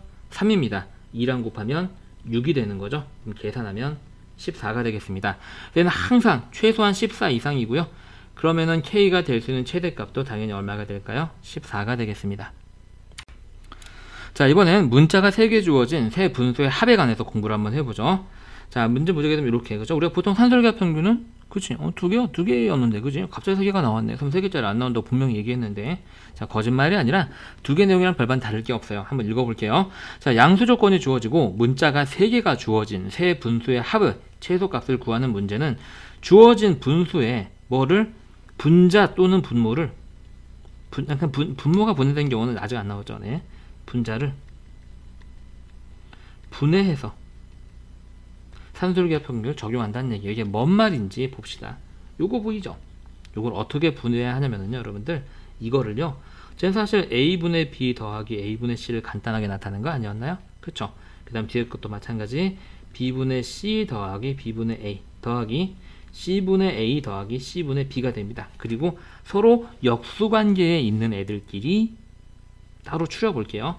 그러면 b분의 a분의 b 더하기 b분의 a 어디 있어? 여기 있네? 이렇게 쓸게. 자, 그 다음에 a분의 c 더하기 c분의 a 이렇게. 그 다음에 나머지 b분의 c 더하기 c분의 b. 그리고요, 2개씩 산술기합 평균을 적용을 하는 거예요. 이거 2개, 이거 2개, 이거 2개 적용해 봅니다. 그럼 여기는요, 2배의 루트에 a분의 b 곱하기 b분의 a가 되고, 자, 더하기 여기는요, 2배의 루트에 a분의 c, 아니 a분의 c인데, 자, a분의 c 곱하기 c분의 a 더하기 여기가 마지막으로 2배의 루트에 뭐 나와? b분의 c 곱하기 c분의 b. 산술기합 평균 적용했으니까 크거나 같겠죠. 자, 그래서 여기 1, 여기 1, 여기 1, 2 더하기 2 더하기 2라서 최소값은 6입니다. 자, 그러면 이 등호는 언제 성립할까요, 여러분들? 이 등호는 지금 얘하고 얘랑 같고 얘랑 같고 얘랑 같을 때, 즉 여기 등호는 얘네들이 모두 다 최소값을 가질 때거든요. 무슨 말인지 가시죠? 그래서 저 등호는 어떨 때? 그렇죠. A는 B는 C일 때 성립해요. 그래서 이 문제 유형은요, 답이 정해져 있어요. 답이 정해져 있어요. 그죠? 그래서 대신 답을 배워서 문제를 여러분들이 시험 기간에 빨리 풀고 싶다. 거기서 시간을 조금 절약하고 딴 데다 어려운 문제 풀 때 이제 보통 시간 투자하는 게 보통 일반적이잖아요. 그렇게 해서 이거를 암기를 하려면요, 문제까지 정확하게 외우셔야 돼요. 아시겠죠? 이 형태 정확하게 외우셔야 됩니다. 여기 막 숫자 들어간 것도 나오거든요. 자, 오른쪽 문제 한번 해볼까요?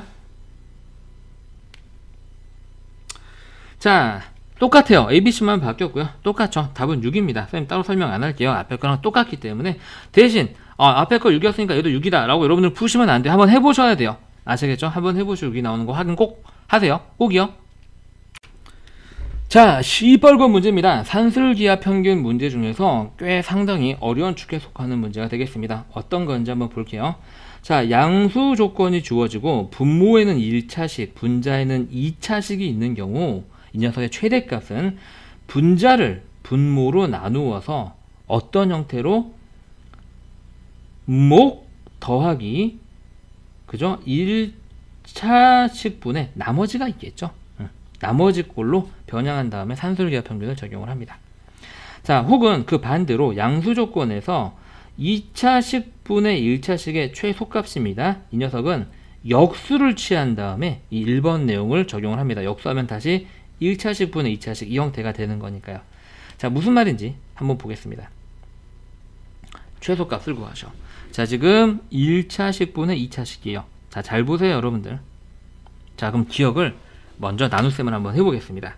자, 1학년 고등학교 1학년 1학기의 내용으로 한번 들어가 보죠. 이렇게요.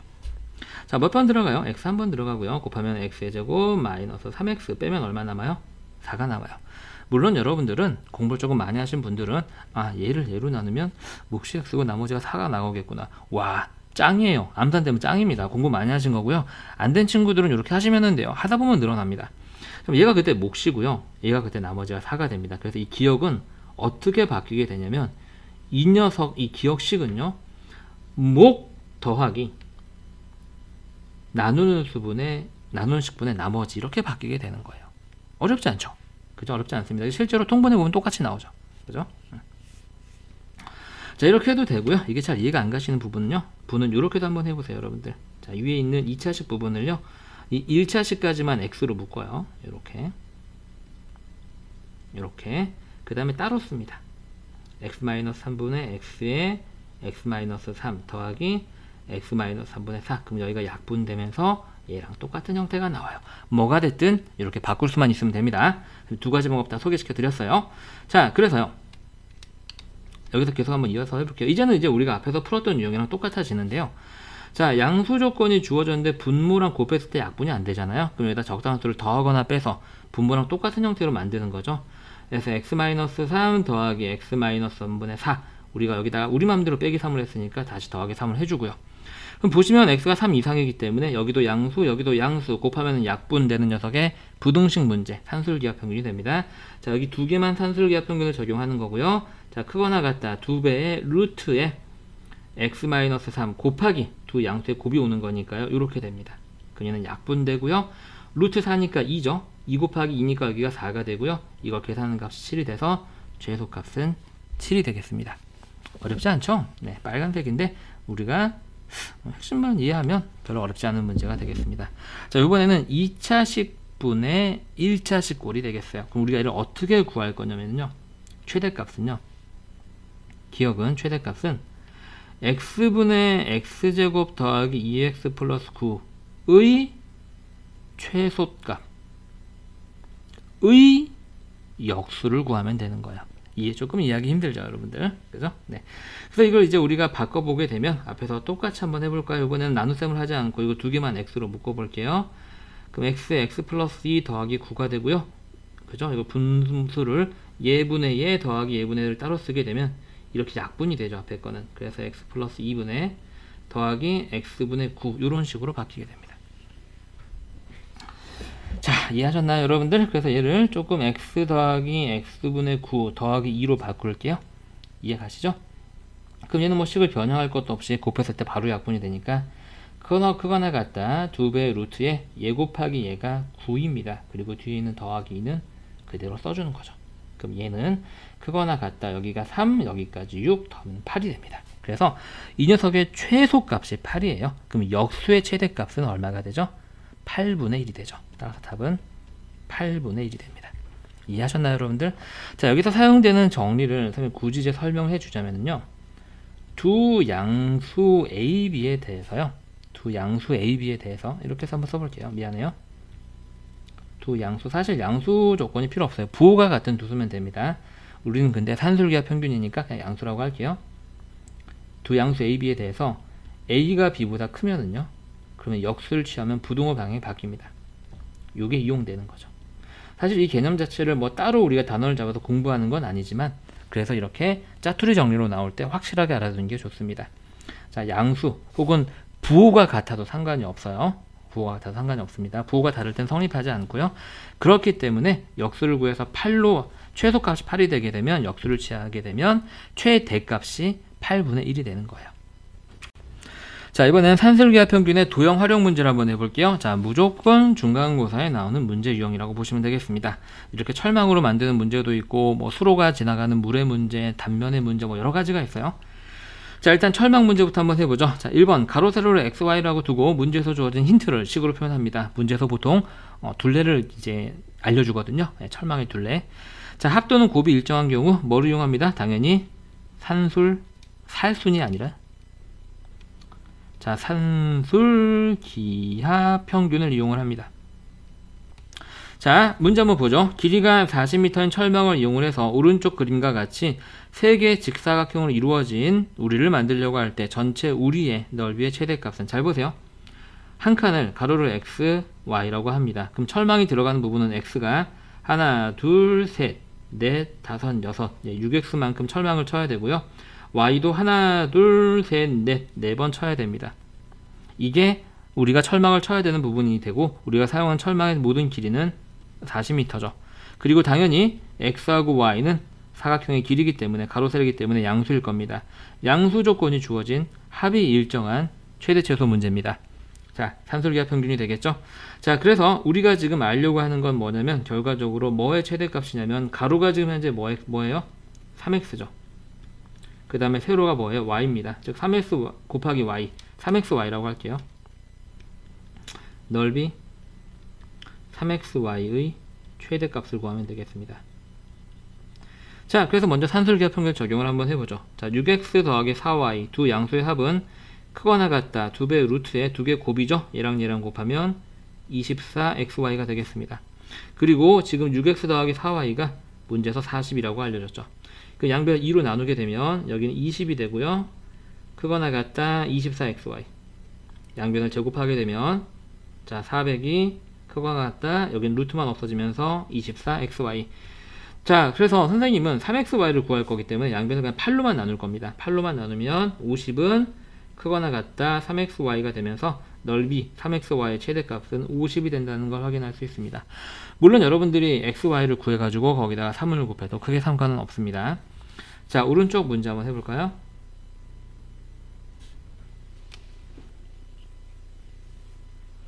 자, 선생님이랑 같이 한번 해보죠. 이번에는 철망의 모든 길이가 100m고요. 똑같이 넓이가 최대가 되고 싶은 거예요. 조금 빨리 할게요. 가로를 x, 세로를 y라고 합니다. 여기까지 이해하셨나요, 선생님 말? 자, 선생님이 조금 앞에 거를 약간 비효율적으로 풀었네요. 그죠? 지금 얘는 그냥 통으로 하나로 잡아도 상관없을 것 같습니다. 가로를 통으로 그냥 x라고 할게요. 자, 그러면 이제 우리가 여기가 x가 한 개, 두 개, 위아래로 하나, 두 개가 있죠. 그래서 2x 더하기 그 다음에 세로 y는 하나, 둘, 셋, 넷, 5개가 되겠습니다. 그래서 5y가 되겠죠. 이게 모든 둘레의 길이가 되는데 철망의 길이가 지금 100이죠. 그래서 이게 100이 됩니다. 두 번째, 첫 번째, 그리고 x하고 y는 가로 세로의 길이니까 반드시 0보다 커야 되고요. 그러면은 양수 조건이 주어진 합이 일정한 최대 최소 문제가 되겠습니다. 자, 구역 전체 넓이가 최대가 되도록 할 때, 얘는 그러니까 넓이를 구하는 건 아니네요. 보니까 등호가 성립할 때 둘레의 길이를 구하세요. 바깥쪽 직사각형의 둘레의 길이를 구하세요. 뭐 그런 문제가 되겠습니다. 자, 그러면 이제 우리는 얘는 사실 여러분들이 산술기하 평균을 적용을 한번 해볼 텐데요. 해보게 되면, 자, 2x 더하기 5y는 크거나 같다 2배 루트에 얘랑 얘랑 곱하니까 10xy가 되겠죠. 지금 넓이가 어디에 와 있냐면 여기에 와 있거든요, 여러분들. 여기. 그럼 얘가 최대가 된다는 얘기는 당연히 이 등호가 성립할 때가 되겠습니다. 물론 얘를 다 풀어서 넓이의 최대값을 구해서 해도 되지만, 문제가 요구하는 건 넓이가 최대가 될 때에 이 바깥쪽 녀석의 둘레, 이 녹색의 길이가 되는 거예요, 여러분들. 그러니까 굳이 넓이의 최대값을 구할 필요가 없이 언제 넓이가 최대가 되는지만 명확하게 이해하고 있으면 불필요한 필요 과정을 줄일 수가 있습니다. 여기에 넓이가 있고 넓이가 최대가 되려면 당연히 등호가 성립해야 되는데, 이 산술기하 평균의 등호는 언제 성립하냐면 더하는 이거 두 개가 어떨 때? 그렇지, 같을 때. 2x는 얼마일 때? 5y일 때 등호가 성립합니다. 그래서 여기는 2x 대신에 5y를 집어넣고 이 식을 다시 풀게 되면 5y 더하기 5y는 100이라서 10y가 100이니까 그때 y는 10이 됩니다. 그리고요, 그때 x는 그 10을 여기다가 다시 집어넣게 되면 여기가 50이 됩니다. 그럼 2x가 50이니까 x는 25가 되겠죠. 자, 그래서 녹색 부분은요, 가로가 25, 세로가 10인 직사각형의 둘레가 되겠죠.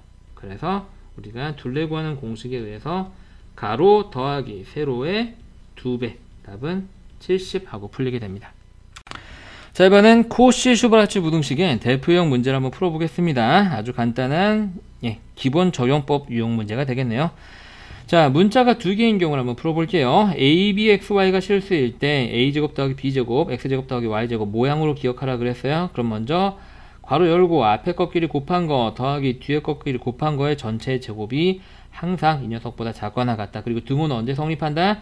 이 같은 위치에 있는 애들끼리의 비율이 같을 때, 다시 말해서 a분의 x는 b분의 y일 때, 뭐 y분의 x분의 a는 y분의 b일 때 똑같은 얘기예요. 자, 그 다음에 요거는 이제 우리가 기본적인 2차 부등식을 푸는 1학년 1학기 때 배웠던 내용이 되겠죠. 고등학교 1학년 1학기 때 배웠던 내용을 이제 우리가 여기서 적어놨습니다. 문제에서 사용되기 때문이죠. 까먹었던 친구는 지금 잘 기억하면 되겠네요. 자, 문제 바로 들어갑니다. 자, 실수 조건이 주어졌고요. 자, 제곱합이 주어져 있습니다. 구하는 건 1차식의 최대가 되겠죠. 그래서 모양을 먼저 만듭니다. x제곱 더하기 y제곱. 자, 이쪽이 크거나 같죠. 자, 그럼 여기는 다시 뭐의 제곱 더하기 뭐의 제곱이 오고요. 그 다음에 여기는 마찬가지로 얘 곱하기 얘가 오는 거죠. 뭐뭐라고 하면은 조금 그런가? 그지? 자, 네모의 제곱 더하기 세모의 제곱으로 하고요. 그럼 여기는 네모 x 더하기 세모 y의 전체 제곱이 옵니다.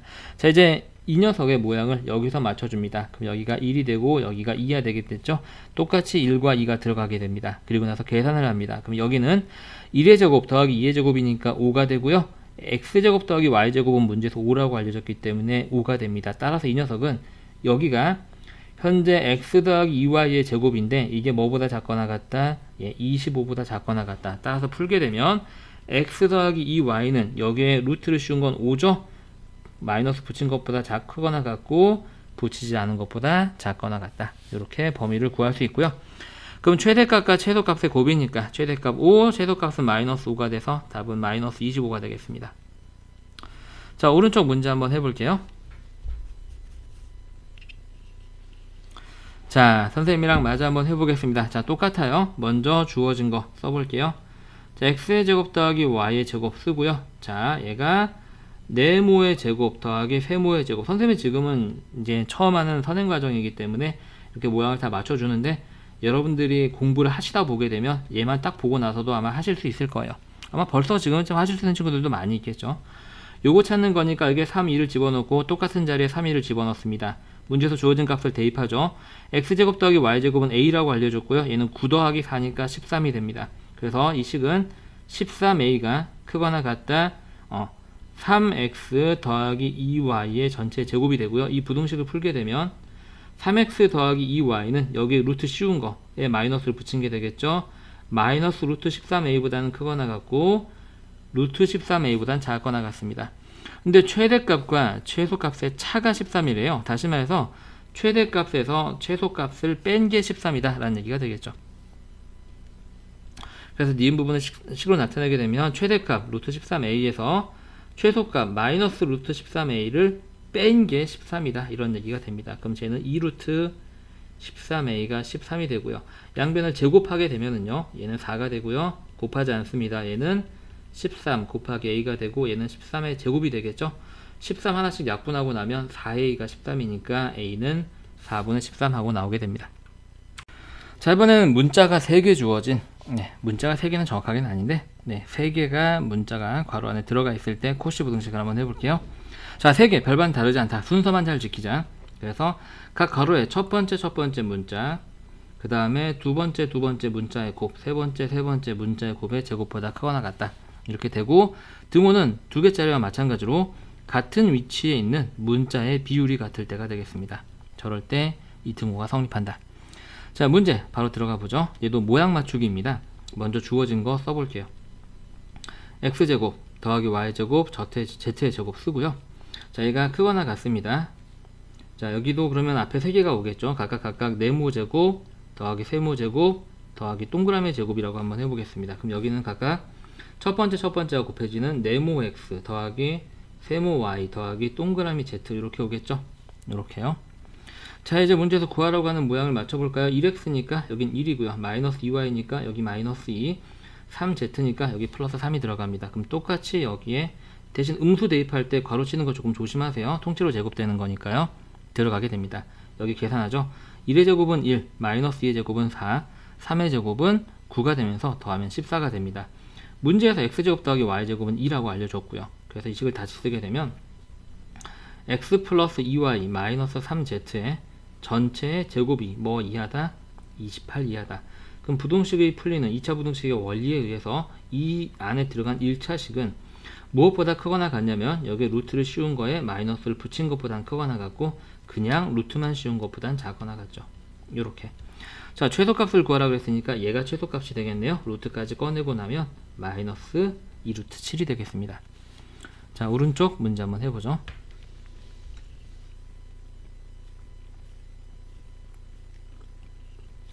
자, 살짝 한 번 더 물어본 거예요. 우리가 앞에서는 제곱 형태로 주어져 있는데 이거를 이 주어진 식을 봤을 때 너네들이 쟤를 이렇게 보고 재해석할 수 있겠니? 라고 물어보는 문제입니다. 이해하셨죠? 그럼 차근차근 한번 해보죠. 써봅니다. 자, 루트 a제곱 더하기 루트 b제곱 더하기 루트 c의 제곱. 바깥에 이렇게 제곱이 있어야 되겠죠? 제곱 얘도 바깥에 이렇게 있어야 됩니다. 자, 구하고자 하는 녀석을 딱 봤더니 자, 얘가 지금 이제 크거나 같다. 이제 여러분들 따로 모양 안 맞춰도 되죠. 여기는 루트 a가 그냥 나왔고 두 번째는 2가 곱해졌고 세 번째는 그냥 3이 곱해졌잖아요. 그러니까 여기는 차례대로 첫 번째 제곱, 두 번째 제곱, 세 번째 제곱 이렇게 오게 되는 거죠. 그죠? 이제 촌스럽게 뭐 동그라미 세 뭐 그런 거 안 할게요. 이거 계산하게 되면 여기 1이고요. 이거 9고요. 여기다가 4를 더하면 똑같이 14가 나오고요. 문제에서 이게 a 더하기 b 더하기 c잖아요. 얘도 14입니다, 여러분들. 그리고 구하라고 하는 부분 여기 이렇게 나와 있죠. 그럼 따라서 이 녀석은 루트 a 더하기 2루트 b 더하기 3루트 c의 전체의 제곱이 14의 제곱보다 작거나 같다가 됩니다. 우리가 구하고자 하는 이 녀석의 범위는 즉 루트 a 더하기 2루트 b 더하기 3루트 c는 이 녀석이 루트 씌우면 그냥 14죠. 마이너스 붙인 것보단 크거나 같고 붙이지 않은 것보단 작거나 같겠습니다. 최대값이니까 14를 쓰면 되겠네요. 자, 이번에는 우리가 앞서 풀었던 게 실수의 제곱합을 알려주고 1차식의 범위를 찾는 거라면 이번에는 이렇게 1차식의 크기를 알려주고 실수의 제곱합의 범위를 찾는 문제를 풀어보겠습니다. 자, 일단은 핵심 내용 짚고 넘어가 보게 되면 핵심 내용은 그냥 코시 부등식이 들어가 있죠. 한번 써볼까요? 첫 번째 ax, 그 다음에 두 번째 항에 곱 by의 전체 제곱. 자, 등호는 언제 성립한다? 같은 위치에 있는 녀석들의 비율이 같을 때 성립한다. 자, 그럼 문제 한번 들어가 보겠습니다. 자, 실수 xy에 대해서 자 3x 더하기 4y는 5일 때 이 녀석의 최소값을 구하시오 라고 문제에서 그랬습니다. 일단 코시 부등식을 만들어 볼게요, 여러분들. 자, x의 제곱 더하기 y의 제곱, 여기는 3x 더하기 4y가 오잖아요. 크거나 같다 그러면 3x 더하기 4y의 전체 제곱이 되고요. 여기는 각각 뭐가 와야 되냐면 첫 번째, 두 번째 3의 제곱 더하기 4의 제곱 이렇게 오면 되겠습니다. 계산 한번 해보죠. 이걸 계산하게 되면 자 3, 3은 9, 4, 4, 16에 25가 되고요. 문제에서 얘가 5라고 알려줬습니다. 그럼 5의 제곱이 되겠네요. 그럼 식은 25에 x의 제곱 더하기 y의 제곱이 크거나 같다. 여기가 5의 제곱이니까 여기도 25가 되고요. 둘 다 25로 나누게 되면 1이 되겠습니다. 그래서 최소값은 1이 되는 거죠. 너무 쉽죠? 자, 오른쪽 문제 한번 해볼게요. 자, 이 녀석도 여러분들이 분수 형태가 나와서 조금 당황할 수 있는데 전혀 당황할 필요가 없다. 얘를 뭐로 보자? 2분의 1 곱하기 a 더하기 3분의 1 곱하기 b로 보자라는 거죠. 자, 그래서 코시 부등식을 적용하게 되면 먼저 a제곱 더하기 b제곱을 쓰고요. 이게 크거나 같습니다. 여기는 2분의 1 a 더하기 3분의 1 b가 오고 있는 상황이죠. 그럼 여기는 a랑 2분의 1이랑 곱해졌으니까 여기 앞에는 주의하셔야 돼요. 2분의 1의 제곱이 오고요. 그 다음은 3분의 1의 제곱이 와야지. 앞에 것끼리 곱한 게 2분의 1 a, 뒤에 것끼리 곱한 게 3분의 1 b가 되는 겁니다. 여기 제곱이 빠졌네요. 자, 이제 채워 넣습니다. 자, 얘는 계산하게 되면 4분의 1 더하기 9분의 1이에요. 그쵸? 자, 우리가 얘를 36으로 통분하게 되면 36분의 13이 되겠네요. 그죠? 자, 그 다음에 문제에서 이걸 구하라고 했고요. 쟤는 그냥 그대로 쓰면 되겠습니다. a의 제곱 더하기 b제곱 이렇게 쓰고요. 등호는 안 쓸게요. 자, 이게 크거나 같다. 자, 요걸 지금 문제에서 얼마라고 알려줬습니까? 네, 루트 13이라고 알려줬죠. 그걸 제곱했으니까 13 이렇게 쓰면 되겠습니다. 그럼 a의 제곱 더하기 b제곱은요, 크거나 같다 13 곱하기 녀석 역수를 곱하면 저기가 없어지겠죠. 그래서 없어져서 답은 36이 되겠습니다. 자, 이번에는 살짝 어려운 유형이 되겠습니다. 문자가 3개일 때 한 문자의 최대 제소 구하기. 한 문자가 아니라 띄어쓰기를 선생님이 안 했네. 한 문자의 최대 제소 구하기. 자, 어떤 거냐면 이런 거예요. 우리가 문제를 보게 되면 지금 3개짜리 이렇게 제곱식이 더해져 있고 x 더하기 y 더하기 z도 주어져 있죠. 그랬을 때 문자 하나, x 하나의 최대값을 구하는 뭐 이러한 유형의 문제가 되겠습니다. 자, 어떤 접근법이 있는지 한번 볼게요. 범위를 구하려고 하는 문자를 다른 두 문자로 표현해 줍니다. 바꿔줍니다. 그 다음에 그 다른 두 문자에 관해서 코시 부등식을 적용해서 원래 문자로 바꾼 2차 부등식을 풉니다. 뭐 말인지 하나도 모르겠지? 한번 적용 한번 해볼게요. 자, 지금 문제를 한번 보게 되면 우리가 구하려고 하는 건 x의 최대값이에요. 그래서 이 첫 번째 주어진 식을요, 다른 문자 2개만 내비두고 나머지는 넘깁니다. 자, 그렇게 되면 y 더하기 z는 1-x가 돼요. 그쵸? 이 말이에요. 기억. 그 다음 얘도 똑같이 x제곱을 반대편으로 넘기게 되면 어떤 식이 되냐면 y의 제곱 더하기 z의 제곱이 3-x의 제곱이 됩니다. 그리고 나서 여기에 있는 이 식과 이 식을 보고 나서 이 yz에 대한 코시 부등식을 세웁니다. 그럼 저 코시 부등식은 뭐가 되냐면 y의 제곱 더하기 z의 제곱이 크거나 같다. 그 다음 우리가 알고 있는 1차식은 y 더하기 z죠. y 더하기 z의 전체 제곱 이렇게 쓰면 되고요. 그럼 이 코시 부등식의 형태가 맞춰지려면 여기에는 각각 1의 제곱 더하기 1의 제곱이 오면 되겠습니다. 그죠? 그래야지 1 곱하기 y가 되고 1 곱하기 z가 돼서 이게 코시 부등식이 되는 거죠. 이렇게 코시 부등식을 설계를 한 다음에 이 코시 부등식에 있는 이 y 더하기 z 대신에 이 x에 관련된 식을 집어넣고요. y제곱 더하기 z의 제곱 대신에 여기는 3-x의 제곱을 집어넣는 거예요. 그럼 써서 한번 해볼까요? 자, 여기는 지금 계산 결과가 2죠. 그래서 2에 여기가 3-x의 제곱으로 바뀝니다. 3-x의 제곱은 크거나 같다. y 플러스 z는 1-x로 바뀌고요. 뒤에 있는 제곱 잊어버리면 안 되겠죠.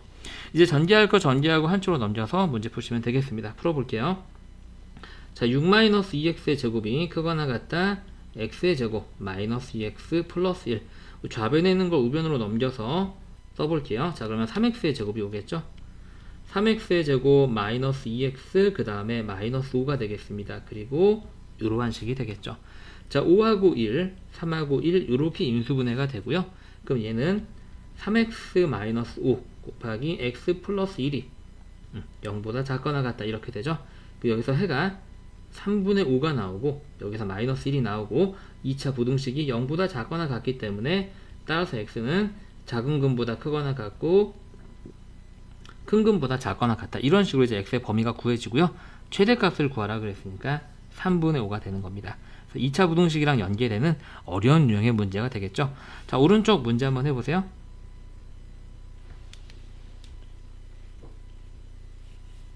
자, 살짝 어려운 문제이기 때문에 선생님 또 차근차근 한번 풀어볼게요. 자, 우리가 구하려고 하는 건 a의 최대값과 최소값의 합이 되겠습니다.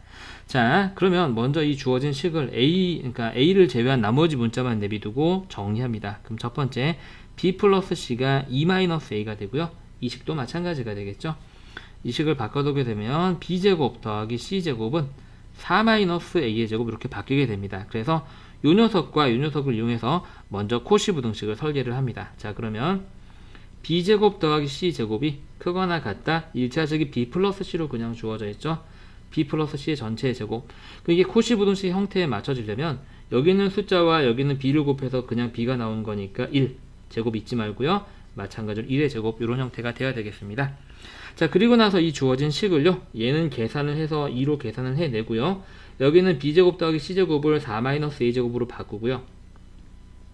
그 다음에 여기는 b 플러스 c를 2-a로 바꿔서 a에 관한 2차 부등식을 풀게 됩니다. 그럼 쟤는 2에 4-a의 제곱이 크거나 같다. 2-a의 전체 제곱. 전개해서 정리할게요. 자, 8-2의 제곱이 크거나 같다. 4-4a 플러스 a 제곱. 다 오른쪽으로 넘겨서 식 먼저 쓰겠습니다. 넘어가면 3a 제곱이 되고요. 그 다음에 마이너스 4a가 있고요. 그 다음에 마이너스 4가 0보다 작거나 같다. 이렇게 되겠습니다.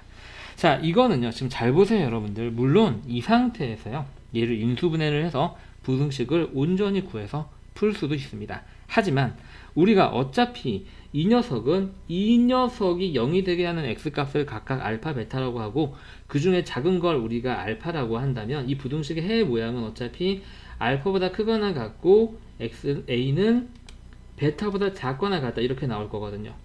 근데 최대값과 최소값의 합은 이 방정식, 얘를 방정식으로 봤을 때 두 근의 합이 됩니다. 그러니까 이 상태에서 굳이 쟤를 임수분해 할 필요 없이 근과 계수의 관계에 의해서 a분의 2차 계수분의 마이너스 1차 계수 이런 식으로 바로 풀어버리면 되죠. 그죠? 답은 3분의 4가 되겠습니다. 자, 이번에는 코시-슈바르츠 부등식의 도형식의 활용 문제를 한번 해볼게요. 먼저 원에 내접하는 직사각형이 주어진 경우를 한번 풀어보겠습니다. 접근법 먼저 볼게요. 직사각형의 가로, 세로를 각각 xy라고 정해두고 뭐를 쓰죠? 당연히 직각하면 나오는 피타고라스의 정리 를 적용합니다. 자, 문제 바로 들어갑니다. 오른쪽 그림과 같이 반지름의 길이가 1인 원에 내접하는 직사각형의 둘레의 길이의 최대값을 구하시오. 자, 여기는 x라고 합니다. 여러분들. 자, 여기를 y라고 해요. 자, 얘를 읽게 되면 지름이거든요. 지름에 대한 원주각은 몇 도다? 90도다. 여기 길이는 얼마다? 2다. 아, 그러면 얘가 무슨 삼각형? 2 아니라 1이지. 큰일 날 뻔했다. 무슨 삼각형? 직각삼각형. 직각삼각형 하면 떠오르는 할아버지 하나 있어야죠. 누구예요? 피타고라스의 정리죠. 그래서 우리가 쟤는 x의 제곱 더하기 y의 제곱은 4라는 식이 하나가 나오게 됩니다. 와, 그죠? 딱 보니까 딱 봐도 코시 부등식이야. 그죠? 제곱 더하기 제곱. 자, 우리가 구하려고 하는 건 직사각형.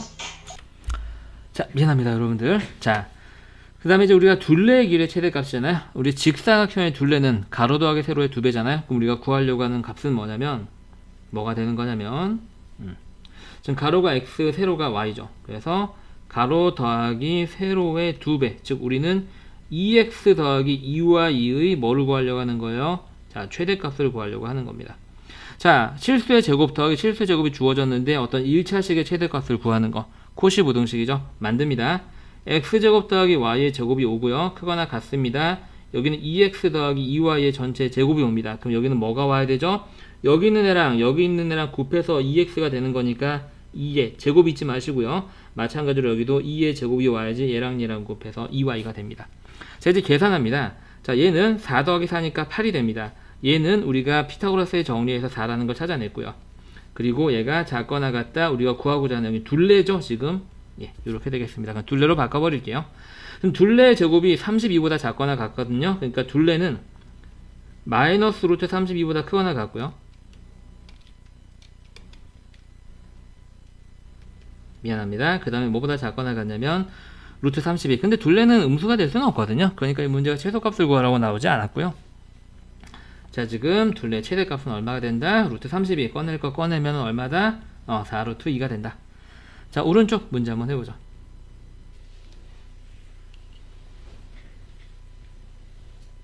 자, 숫자만 다른 똑같은 유형이니까 쌤 좀 빨리 갑니다. 자, 가로를 x, 세로를 y라고 주고 지름을 마저 있게 되면 이 녀석은 지름에 대한 원주각이니까 직각이 됩니다. 그리고 전체 지름은 2루트 2가 되겠죠. 그럼 첫 번째로 나오는 식은 피타고라스의 정리. 한 변의 제곱 더하기 다른 변의 제곱은 빗변의 제곱, 즉 2루트 2의 제곱이 되겠죠. 8로 바로 계산하겠습니다. 자, 둘레의 길이의 최대값이에요. 우리가 직사각형의 둘레는 뭐가 되냐면 가로 더하기 세로의 2배가 되는 거거든요. 우리는 즉 2x 더하기 2y의 최대값을 구하는 거고요. 실수의 제곱 더하기 실수의 제곱꼴이 주어지면서 1차식의 최대값을 구하는 건 100% 코시 부등식입니다. 그래서 x의 제곱 더하기 y의 제곱 쓰고요. 크거나 같다 2x 더하기 2y의 1차식의 전체 제곱을 여기에 쓰는 거죠. 그럼 여기에 와야 되는 올바른 형태는 2의 제곱 더하기 2의 제곱이 돼야지 2 곱하기 x가 2x를 만들고 2 곱하기 y가 2y를 만들죠. 자, 계산합니다. 여기는 4 더하기 4라서 8이고요. 문제에서 x제곱 더하기 y제곱은 피타고라스의 정리에서 8이라는 것도 밝혀냈습니다. 그럼 얘는 지금 현재 그냥 둘레죠. 이제 우리 둘레의 최대값을 구하는 거니까요. 둘레의 제곱이 68이니까요. 둘레는 뭐 이상이냐면 이 녀석이 루트 씌운 것보다 마이너스 붙인 것보다 크거나 같고 요렇게. 근데 둘레가 음수일 수는 없고 최대값은 얼마? 8이 되겠다. 자, 이번에는 직육면체 대각선과 모서리에 코시 부등식이 어떻게 적용되는지 확인을 한번 해볼게요. 자, 직육면체에 관련된 핵심이라기보다는 뭐 당연하게 알아야 되는 지금쯤이면 내용을 확인 한번 해보겠습니다. 직육면체의 가로, 세로, 높이를 각각 A, B, C라고 한다면, 즉 다시 말해서 직육면체가 이렇게 있을 때 여기를 A, 여기를 B, 여기를 C라고 한다면, 그쵸? 모서리의 길이의 합은 다 더해서 뭐 곱하면 된다? 4를 곱하면 된다. 왜냐면 A도 4개, B도 4개, C도 4개가 나오기 때문이죠. 대각선의 길이는, 대각선은 뭐를 나타내는 거죠, 여러분들? 여기는 이 꼭점에서 얘를 관통해서 지나가는 얘가 되는 거예요. 자, 루트 가로 제곱 더하기 세로 제곱 더하기 높이의 제곱이다. 우리가 피타고라스의 정리 공부했을 때, 3학년 2학기 때 공부했을 때 했던 내용이랑 똑같은 일치하는 내용이 되겠습니다. 자, 그럼 쟤를 한번 봐보죠. 이 모든 모서리의 길이 합을 구하시오. 자, 먼저 가로 세로 높이를 정해 놓습니다. 자, 그럼 모든 모서리의 길이의 합의 최대값은 결과적으로 4a 더하기 4b 더하기 4c의 최대값을 구하라는 얘기가 되겠죠. 구하라고 하는 건 이거고요. 자, 지금 대각선의 길이가 주어졌네요. 대각선의 길이는 루트 가로의 제곱 더하기 세로의 제곱 더하기 높이의 제곱인데 이게 3루트 3입니다. 양변을 제곱해서 문제가 원래 알려주고자 하는 힌트를 찾아냅니다. 이렇게요. 자, 그러면 이렇게 실수의 제곱합이 주어져 있으면서 1차식의 최대를 구하는 코시 부등식 문제가 되겠죠. 자, 그래서 코시 부등식 만듭니다. a제곱 더하기 b제곱 더하기 c제곱이 되고요. 자, 크거나 같고 여기는 4a 더하기 4b 더하기 4c가 오겠죠. 이렇게. 자, 물론 여러분들이 얘를 4로 묶어내고 나서 a 더하기 b 더하기 c의 최대를 구한 다음에 거기다가 4를 곱해도 크게 상관은 없습니다. 그러면 식이 조금 더 계산이 깔끔해지기는 하겠죠. 자, 이거 구하겠습니다. 자, 여기는 그 뭐가 와야 되냐면 4의 제곱, 4의 제곱, 4의 제곱이 와야지. 4 곱하기 a는 4a, 4 곱하기 b가 4b, 세 번째 자리도 4c가 나오게 됩니다. 이제 계산합니다. 얘는 16이 3개 있는 거니까 48이고요. 얘는 문제에서 27이라고 알려줬습니다. 그리고 이게 제곱이 빠졌네요. 미안합니다. 얘가 문제에서 구하고자 하는 모서리의 합의 제곱이 되겠죠. 그러면 지금 우리가 이 48 곱하기 27을 계산을 한번 해보게 되면 사실 이거 계산할 필요 없기는 한데 이제 4를 끌어내서 계산하게 되면 조금 더 간단할 뻔했네요. 그죠? 네. 자, 7, 8, 56, 6 남고 올라가고 7, 4, 28에 요렇게 되나요? 그 다음에 얘는 96이 되나요? 그럼 얘는 6 남고 9 남고 요렇게 되나요? 자, 얘가 뭐의 제곱일까요, 여러분들? 또 소인수분해를 한번 해봐야 되겠죠. 아, 너무 짜증난다. 우리 그냥 소인수분해에서 풀게요. 곱하기 하려고 했더니 너무 큰 수가 나오네요. 자, 이게 48은 16 곱하기 3이죠. 16은 4의 제곱이에요.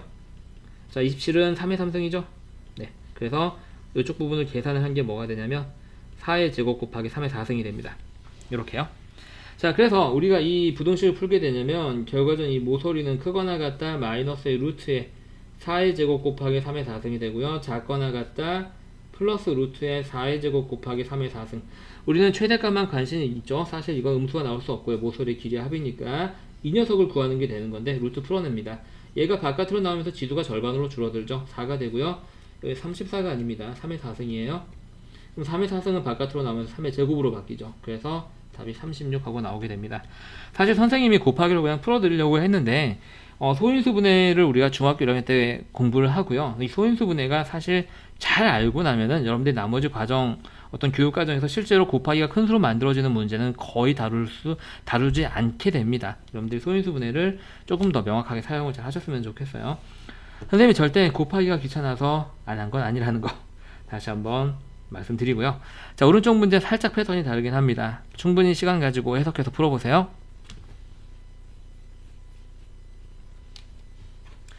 자, 선생님이랑 같이 한번 해보죠. 유형 자체는 비슷한 유형이기는 한데 물어보는 건 살짝 다릅니다.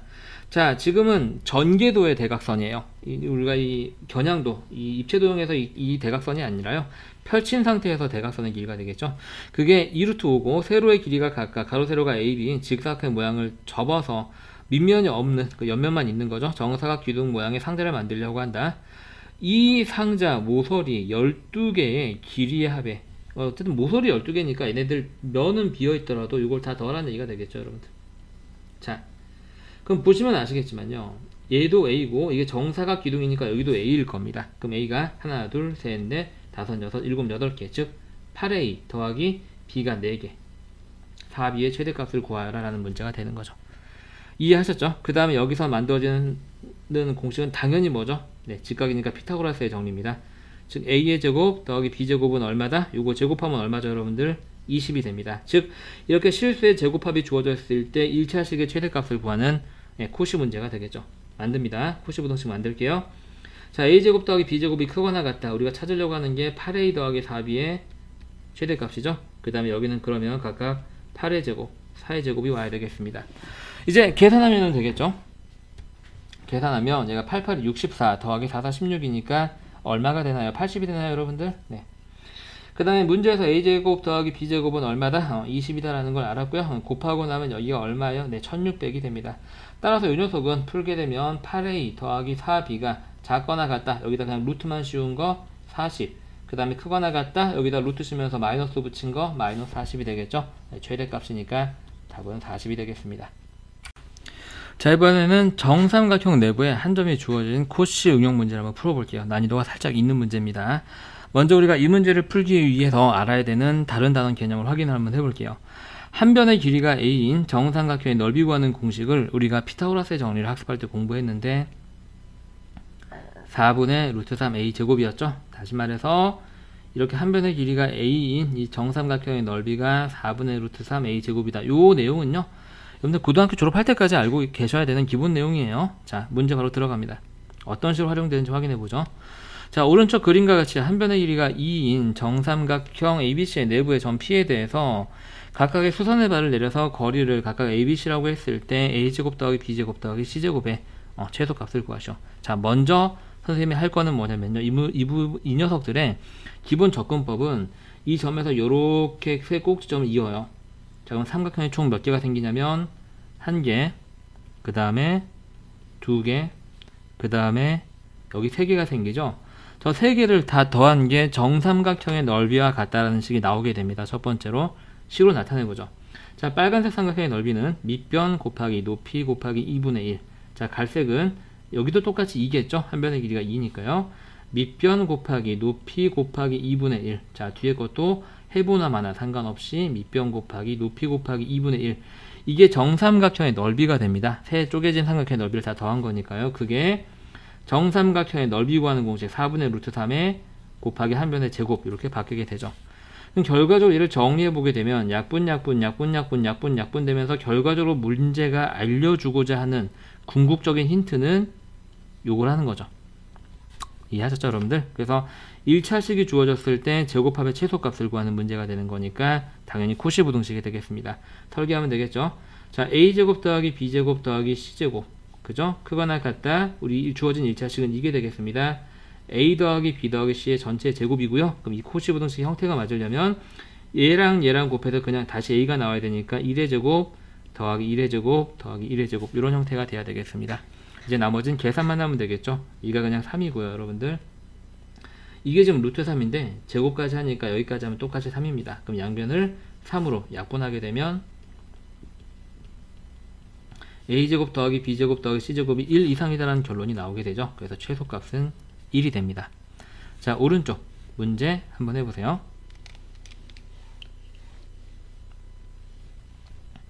자, 이 문제는 이렇게 그림을 주어지지 않고도 문제가 얼마든지 나올 수 있습니다. 자, 그럼 그 상황을 한번 해석을 한번 해볼까요? 자, 정삼각형이 있는데 이 한 변의 길이가 2루트 2로 주어져 있는 정삼각형이고 여기 안에 임의의 한 점을 딱 찍어서, 그쵸? 세 꼭지점을 이렇게 이으면 세 개의 삼각형이 되겠죠. 그랬을 때 우리가 그 점에서 삼각형의 각 변에 이르는 거리라고 하는 것은 점에서 변까지의 거리는 수직거리를 얘기하는 거죠. 수선의 발까지의 거리를 나타내게 됩니다. 그 거리를 각각 a, b, c라고 했을 때 a제곱 더하기 b제곱 더하기 c제곱을 구하시오. 그런 얘기가 되겠죠. 앞에 거랑 똑같은 문제가 되겠습니다.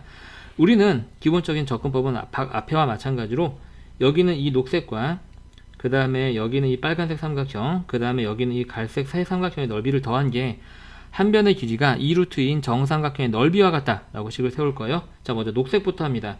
자, 밑변 곱하기 높이 곱하기 2분의 1. 자, 더하기 빨간색은요, 밑변 곱하기 높이 곱하기 2분의 1. 자, 마지막 갈색은요, 자, 밑변 곱하기 높이 곱하기 2분의 1이 되고요. 이게 한 변의 길이가 2루트인 정삼각형의 넓이 2루트 2, 이렇게 되겠습니다. 자, 여기까지 이해하셨죠? 자, 정리 한번 해봅니다. 자, 약분 루트 2a가 남고요. 약분 마찬가지로 루트 2b 더하기 루트 2c가 남게 되고요. 그게 얘를 제곱하면 8이거든요, 여러분들. 그렇죠? 그럼 4랑 약분하게 되면 2가 남고 2루트 3이 남게 됩니다. 여기까지 하셨죠? 여기서 이제 물론 여러분들이 양변을 루트 2로 나눠서 정리를 하셔도 되고요. 자, 이 상태로 그대로 사용을 하셔도 됩니다. 선생님은 그냥 사용할게요. 이 상태로. 자, 그래서요, 이제 코시 부등식을 세울 건데요. 자, 구하고자 하는 게 이 녀석의 최소값이죠. 그래서 a제곱 더하기 b제곱 더하기 c제곱이 5고요. 자, 이게 크거나 같다. 우리가 문제에서 알려준 1차식은 요거죠. 요걸 그대로 씁니다. 자, 루트 2a 더하기 루트 2b 더하기 루트 2c의 전체 제곱 오면 되고요. 자, 여기 들어가는 걸 조금 조심해야 되죠. 얘랑 얘랑 곱해서 루트 2a가 나오는 거니까 여기는 루트 2에 잊으면 안 돼요. 제곱이 옵니다. 더하기 마찬가지로 루트 2의 제곱 더하기 루트 2의 제곱. 선생님, 루트 2 제곱하면 2인데 왜 저렇게 쓰나요? 기본적으로 식을 처음 설계를 할 때는요, 저렇게 써두는 게 좋아요. 이건 기본적인 습관입니다. 여러분들이 수학을 하는 학습에 있어서. 물론 공부를 여러분들 여러 번 하다 보게 되면 이게 바로바로 되는 순간이 있을 거예요. 하지만 항상 어떤 식의 첫 식은, 식의 전체 구조를 담당하는 식은 그 식의 형태 그대로 써주는 게 좋습니다.